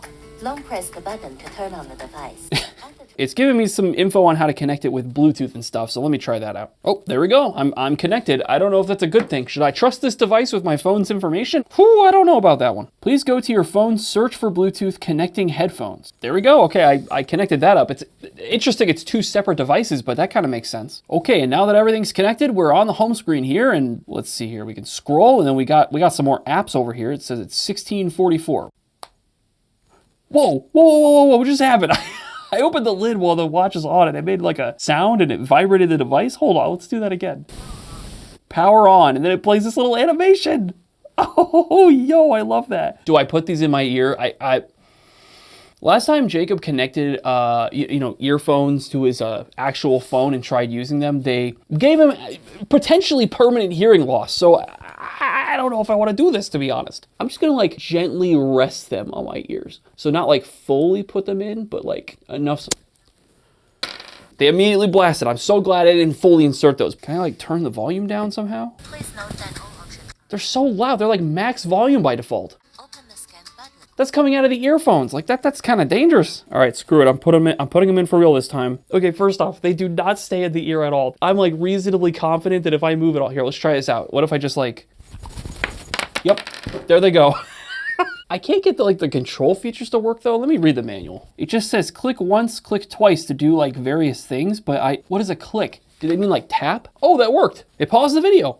Hey, that's working. What about click twice? Okay, I'm really tapping it now. It doesn't seem to do anything other than pausing and unpausing. It also says if I click it 3 times, it should open language assistant. I assume that's Siri in this case. 1, 2, 3. It's not working at all. Not waterproof and cannot come into contact with water. If it comes into contact with water, it needs to be treated immediately. Like, we gotta take it to the hospital. We gotta test that later. We got to. All right, jamming out to my own music a little bit. It's fine. They actually sound, in my opinion, a lot better than you would think. For, you know, $20 for the whole device, so you assume, I don't know, 10 bucks for the watch, 10 bucks for the earphones, $10 earphones that are wireless. I can't really complain. What happens if I, like, I don't know, play something actually really loud? This is a song I'm singing because I can't play the song I'm listening to on YouTube. I don't want to hold these too close to the microphone because I'm not playing, like, you know, YouTube friendly music here. I'm just playing some of my death metal that I like to listen to at max volume. It is annihilating the headphones. It's even more awful to listen to than my music usually is. Oh my God. Let's move back to the watch here for a sec. Oh, that was cool. Hold on. When I put them back and I close the lid, earphones into watch.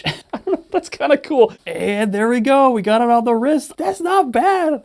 It's big. It's definitely large, but like you can't tell looking at it that it's got a pair of AirPods inside of the watch. I'm impressed so far. I have the wrong strap on. This strap isn't gonna fit me on the normal Apple Watch here, but you could tell looking at it just how much where it sticks off the wrist. You could definitely tell I'm wearing something a little funky. And look at this. See, I have it on my wrist now. We're gonna pop it open. Bam! And there we go. It vibrates to tell me that it's open, and I got AirPods right inside the wrist strap watch. It's stupid, but I actually love it. If it wasn't so large, I feel like this would actually be a thing I would want my AirPods to do. Apple, Tim Cook, Tim Apple, are you listening? Please do this. What do we got here? We got 4. What is the 4? It looks like the Tinder logo. I got 4 Tinder dates later. I have a 0 heartbeat. The watch is saying, you know, it needs to be treated immediately. If this thing is accurate, I think I'm the one who needs to be treated immediately. That's a little concerning. Unfortunately, tapping on the screen doesn't seem to do much of anything. So this screen right here, you can't interact with it all. Let's see what other functions we have. Yeah, measure my heartbeat. Hopefully it's higher than 0 this time. 64 BPM. Is that accurate? I don't know. I'm kind of amazed it has any kind of sensor at all. In fact, hold on, let me test. Oh, we're up to 77. I got a little excited. Let me take this thing off, actually. We had a device earlier, last year, I believe, where you could put it on the table and it would try to measure your heart rate. In fact, let's try it out. Uh-oh.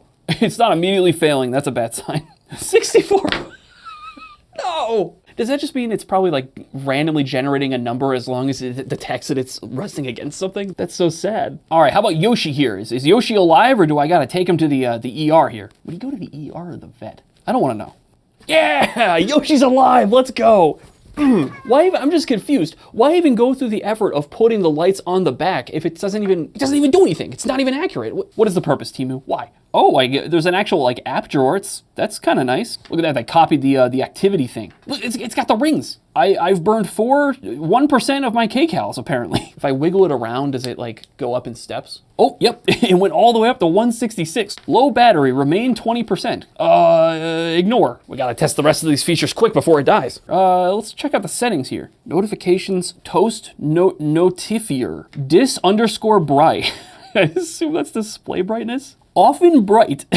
Yes, I don't know. We got the weather, 0 degrees Celsius, sunny. No info on what this do. I would assume it would just connect to my phone and grab some info off of that, but I guess not. Calendar. It just displays a calendar and doesn't tell you which year it is. So how was that useful to you? I have no idea. Camera. Click to take a photo. What photo? There's no camera on here. Is it like trying to take a photo with my phone? Wait, that's working?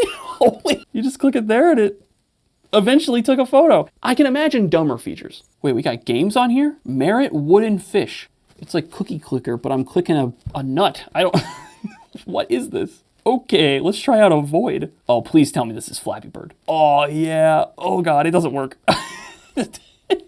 Game over, let's try again. Yeah, come on. Can I get past one pipe? The bird doesn't want to go up. Oh, yes, keep going. All right, I'm capping it at 12. I'm happy with that high score. Let's try whack-a-mole. Bam, bam, bam, bam, bam. The moles are coming out way too quick. There's no way I could react to this. There, we killed 21 moles today. I'm happy with that performance. All right, let's move on to something else. We got blood pressure. All right, Yoshi, let's see what's going on with you. 105/75. I mean, again, though, the fact that they gave a blood pressure to Yoshi at all invalidates the entire test. I do appreciate how much it is clearly Apple themed. Like, they're not ashamed about it, and it actually does mostly work the way you would expect an Apple device to work. All right, guys, I'm hopping in here to explain something. So I actually took a closer look at the Apple Watch like interface and UI and stuff, because it had been a while, like a couple of years since I've really used an Apple Watch. I did not realize how much of a clone this thing is. Let me show you some examples. So the first thing you'll see here is that I actually discovered that in the settings, you can make the app drawer look much more like the traditional Apple Watch style. Yeah, that's just insane on its own. And despite how obvious it probably looked at first, you know, that this is clearly Apple inspired, like, let me just run through a few apps here. Look at this. It's not just a little inspired. This is the same calculator app. Here's the activity rings. They look identical, except, hold on, why is our standing at like the maximum ring? What happened there? But look, like, it's even if I like scroll down, you can see the details are laid out in almost the same way. Like, this is absurd. They literally copied every aspect of the Apple Watch. Where's the battery life on this thing? It told me I had low battery earlier, but how do you know that? I don't see any battery indicators at all on this thing. But anyways, I think that's enough messing around with the software on this little device. What I want to do next is I want to do a little scratch test on the screen, because these cheap watches from TEMU tend to have, you know, very plasticky screens, no protection at all. And, you know, if you're wearing this thing all day, you're going to bump stuff. So I'm just going to bump it on the table a few times, maybe a random metal object I have laying around, and we'll see what kind of damage it does to the screen. All right, guys, it's not looking good. I scratched it across the table, as you saw, and knocked it on the corner a few times, and it is already looking awful. I mean, the screen's like still usable. I can see what's going on, but oh yeah, does that wipe off? Hold on, let me see. Some of it came off, but nope, for the most part, that is just permanently messed up. So, I mean, to be fair, you can buy like 10 of these things for the price of your average Apple Watch. So I guess every time it gets too scratched up, you can just buy a new one. Let's go a little crazier. Oh no.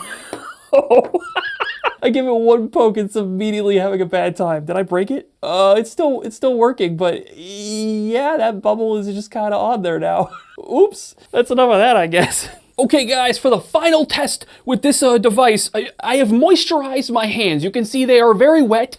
There's a lot of shininess happening. They told me very expressly, like, do not touch the earbuds. Don't interact with this device if your hands are wet. I'm gonna do it anyway. Let's see what happens. It might blow up. I'm picking up the earbuds. My hands are very wet. I'm gonna put them on my ears. Oh, they connected up and they're playing something I was listening to earlier, so they're doing their thing. But all right, I'm gonna put them back in the device. Still nice and moisturized. I'm just gonna close that up. Yeah, I don't know. Seems fine to me. So I don't know why they were making a big old stink about being all wet, but just get my moist hands all up in there. There we go. Did that break something? Nope, it's fine. I bet that warning in the manual was just, you know, to cover their bases a little bit, because, I don't know, doesn't seem to have any issue at all getting a little wet. But anyways, guys, I hope you enjoyed this video. Thank you so much for watching. I will see you next time. Let me know if there's any other crazy watches I should buy from TEMU. Bye-bye. I bought a $300 mini PC from TikTok with a screen built into it. Yes, you heard that right. And in this video, we're gonna unbox it, test it out, and see what this thing can actually do. Now, in case you aren't aware, TikTok Shop is super sketchy, especially because they're pricing like, you can get $90 Xbox Series S consoles, as well as S25 Ultra phones for super cheap, so let's see what they're doing with PCs. Oh my goodness, that looks like a tablet from the top. And yeah, sure enough, it says it's Windows 11, it says it has a screen. Let's open this thing up and see what's actually inside. Let's take a closer look at this actual device, and yes, sure enough, there is a giant 8-inch screen on the front of this PC, and it just looks like a black rectangular box. Hold on, is it powered by batteries? What is this? Why is this compartment here? But all right, let's check out the side here. So we have a power button. I guess that's an SD card slot right there. 4 USB ports, USB-C, and then I guess an auxiliary jack for headphones or a mic or whatever. And then looking at the other side here, we got our power jack and upside down HDMI port, display port, 2 more USB ports, and then 2 Ethernet jacks for whatever reason. Maybe one of them is 10 gig, maybe, probably not. But anyways, looking at the bottom here, I actually just noticed that we have 4 rubber feet. Are those the rubber feet? They're just like, there's nothing there. Let's see if they actually work. And nope, they don't. They just slides. And I also forgot to point out that we have some ventilation here on all the sides. So it looks like, yeah, every side has some ventilation. Hopefully their fans are facing the right direction, because I've seen a lot of fans from Chinese PCs that are all either facing outwards or all facing inwards. Hold on, that's what there was. Very sketch kind of stuff. Let's go ahead and I guess just plug this thing in and go ahead and see what it does. And actually, one more thing before we turn this PC on, I noticed that we have a little illustration here in our manual for our hard disk expansion interface on the bottom that appears to line up with this little battery compartment. So let me just go ahead and open this up and see what's inside of it. Wait, what? It's stuck. Wait, that's not good. It's just bending upwards. Okay, well, I guess that's not coming off for now because it's straight up, I can't push it back there without breaking it. So we'll try that again later maybe. Let's go ahead and plug this thing in and hopefully it actually works. All right, plugged in. We've got a red light here. Let's go ahead and see if it turns green when I turn it on. Oh, wow. Yeah, there's something on the screen there. Also, we have a screen protector here. Let's go ahead and take that bad boy off. Oh no. Yep, so I guess by default it is in vertical mode, as you can see here on our screen on the PC. It's also outputting to my monitor right now, so we're kind of double screening it. But let's go ahead and just go through here and see. Oh, it's touchscreen. I just did that instinctively, but did not expect that to work. But apparently it is touchscreen. It's doing something else now. I connected to the internet and now it's just doing its own thing. Probably installing some scam software, oh yeah, updates, great. Now it's checking for Windows updates again. Wow, I thought we did this. What? Come on, man. Maybe it's some fake TikTok updates disguised as Windows updates. Just saying. All right, guys, so this PC finally finished updating after seriously 45 minutes, and now the screen won't pop on. Hold on, what? Hello? Oh, that's not good. Okay, well, the screen finally came on, but it was only after it just restarted itself. I didn't do anything, it just restarted. And I think it might be because of how hot this thing is, because holy crap, it is extremely hot to the touch. Let me go ahead and show you the heat signature with my thermal camera. Yep, so guys, here it is. This entire brick is just blazing hot, and there are a few little hot spots at the vents down here at 115 to 120 coming out, and this thing is like on the main menu not doing anything, so that's a little concerning. It's blazing. Let's go ahead and see if it'll actually turn on or get to the, okay, there's my sign-in screen. Hallelujah, there we are finally on our Windows screen. Of course, this is the random background. Let me go ahead and just start by seeing if we can actually change our layout here. Okay, actually, we have a rotation lock here. I wonder if I can tilt this thing and if it will automatically, oh, it does. Yo, wait, that's actually kind of sick. What is this thing based off of? Is it supposed to be a tablet? I don't quite understand. This is a strange concept to me, but it's pretty cool so far. And you can see the screen resolution here is 1280 by 800, so not ideal, but it's something. And I will say I'm actually very surprised it made me set up Windows, because usually these TikTok, Chinese, TEMU kind of devices are already preloaded with Windows and like signed in, which is always super sketchy because just for obvious reasons, you know, maybe malware is loaded up or spyware or something sketchy like that is done. But let's go ahead and just start here by checking out our specs and see what's built into this thing. Okay, well that I'll say right off the bat, that's not a great sign that our CPU is at 44% and our memory is at almost 50%, and we're just on the home screen. Nothing is open except the task manager. All right, so under our specs, you can see we have a Win JRN371A70SS. Our processor is an N95, so it's an N-series Intel chip here with a 1.7 gigahertz. Wait, hold on. That is not what they advertised. Hold up. Yeah, so nothing here matches up. At the top of the image, it says 3.4 gigacores. What is it saying there? It's just gigahertz, right? Like, what? And then at the bottom of the image, it says base frequency of 1.9 gigahertz and burst frequency of 4.4. But over here, it's 1.7. That doesn't align with anything, so they're just lying, I guess. Now we have 8 gigs of RAM, and yeah, I'm assuming our graphics are built into our CPU because there's no way we have a dedicated GPU in this $300 device with a screen. And it looks like we have a 256 gigabyte SSD, which is, I'm glad it's an SSD and not a hard drive, because you never know with these sketchy things. They're gonna put in some old components, old crappy components. And of course, later we're gonna tear down this thing and see what's on the inside, because I'm really curious if we can like hook up this screen to an external source and use, you know, maybe play a PS5 on this screen while we're using our PC on another monitor. I'm just spitballing stuff here. But before that, we obviously wanna do some gaming, do some spec testing here on the PC, and I also wanna run a speed test. All right, so hardlined here, we got 336 down and 665 up. Let's compare to my other PC that's plugged into an Ethernet cable into the same source. So just test my other PC at 940 down, 940 up. So whatever network card they're using in here, I guess, just sucks. I could try the other port here and see if that does anything differently. Nope, other ports right about the same. 360, 340, we're actually dropping now, down to under 300, nice. All right guys, been playing around with this thing for a while, downloading some games, that sort of thing, and I think I may have figured out why this thing is getting so hot. You know, I basically just decided to figure out where the air is coming from, like where's the heat being pushed out of this device, and I put my hands in front, put my hands to the side, put my hands to the back, and sure enough, I don't feel any heat getting pushed out. Is there seriously not a fan inside? And well, here's what I do. I put my ear up to this thing, and sure enough, I hear nothing. Guys, I think this thing's being passively cooled. I don't know, maybe normal for this size of PC, but obviously not a good thing because this thing is on fire. Holy crap, it's gonna burn my hand. But let's go ahead and test out some games next, see how those run. We're also, actually, before we do that, we're gonna do a Cinebench right here and see what kind of stats it gives us and see if this thing, you know, it might overheat, frankly, and turn itself off. Let's go ahead and start with the multi-core test here and see what happens. Okay guys, so we finished the multi-core score here and it's only 1200, which is, as you can see in reference to the other CPUs here, is really bad. And actually, my main frame of reference I have is a mini PC we bought from TEMU for $150 about 6 months ago, and that thing got a score of 2000, and it has apparently the same processor, an Intel A95 with the same clock speed, so I'm not quite sure why this one is so much lower. My first thought is the fact that this thing is probably running blazing hot, and for obvious reasons, no fan inside. Hold on, that's what there was. Now, I could run the single core score, but I feel like that's not even worth running at this point because like we know it's bad. Let's go ahead and put that away though, and we'll go ahead and open up Steam. I downloaded some games. We'll start with GTA 4 here and see what this thing can do. I frankly, not even sure if we can launch the game. It might just crash because this thing is garbage so far. Nice. Can't proceed because something wasn't found. Cool. All I did was press download on Steam and it just did its own thing, so that's awesome. All right, guys, so game did boot up and it was actually loading. I pressed play and now it's just, it's completely frozen. I can't get out of it. I can't minimize it. I can't exit. I can't do anything. Let me see if I can't even get to the task manager, actually. Like, it just, like, can I? Bye-bye. Oh, and Steam just crashed. Nice. Let's just restart this whole thing. I'm gonna do a hard reset. What is this? Slide to shut down your PC. Oh my gosh, even the screen is blazing hot now. Well, since I couldn't get GTA 4 to load, let's go ahead and try Ghost Runner. That's gonna go so much better. Let's see what this does. Bye-bye. Wow, it looks like we actually made it to the main menu here. Let's see if I can do anything. It's so jittery, I don't know if I'll be able to select the right thing that I want to. All right, so everything is off or low now. We might have to change our resolution later, but we'll leave it as is for now. All right, guys, so we're getting about a solid 6 frames per second. Oh, never mind, 5 frames per second here with our low settings. I cannot see anything. This is absurd. I mean, it's not like I expected anything differently, but let's go ahead and see if I can make the resolution even lower. 601 by 376. Let's try that. Hey, there we go. We're up to a solid 17 frames per second. And you can't see hardly anything now because the resolution is so low. All right, let's just try the lowest resolution possible here. Okay, 127 by 79. And we're still only at 30 frames per second. I must be missing something because what is this is absurd.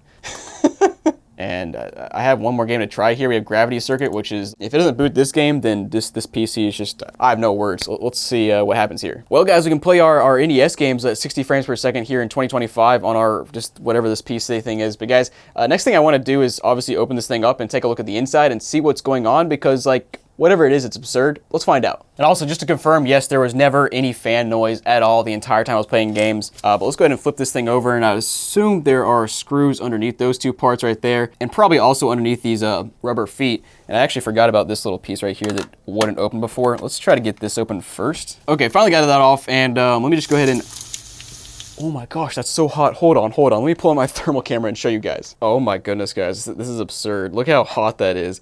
Even actually the hottest part is right here. What in the world is going on, man? That's messed up. But anyways, ignoring the whole heat situation for now, it looks like we have, I guess that's our RAM right there that's soldered to the board. That's what it appears to be. We also have a slot right here where we can put an SSD or a hard drive, I guess. That's not an M.2 slot, that's just for an SSD or something, a normal SSD, which is a little interesting, but let's go ahead and see if we can pop these screws out and get this thing opened up a bit more. All right, here we go. Got the screws out. This back piece popped off, and sure enough, oh, we got an M.2 SSD down here. And you know what? The other thing I noticed here, we looks like we actually have a left and a right speaker on the grill side grills right there. So those are not for ventilation. That's actually just for sound. And it looks like this whole apparatus will just kind of fall out of place, maybe. Oh, here it comes. Maybe. Come on. All right, they did not make it very easy to get into this thing. I took off 2 ribbon cables down there that look like they go to the screen. So yeah, I guess there's no like HDMI port or anything for the screen, so I can't display something else on it unless I were to wire up to these specific ribbon cables down there. But then flipping this board around, hold on, that's a fan. What there was. That fan was definitely not running at all. And oh my gosh, that heatsink is blazing hot. There's also this random white wire that goes from the side of the case to the back of the motherboard, and I'm not sure what that's for. I'm assuming it's like a ground wire or something for the case, which is an interesting placement because you really can't remove it at all without desoldering it. Well guys, thanks for watching this video, and oh boy, those devices were crazy, but if you want to see some of the best Smokin Silicon moments of 2025, click this video right here.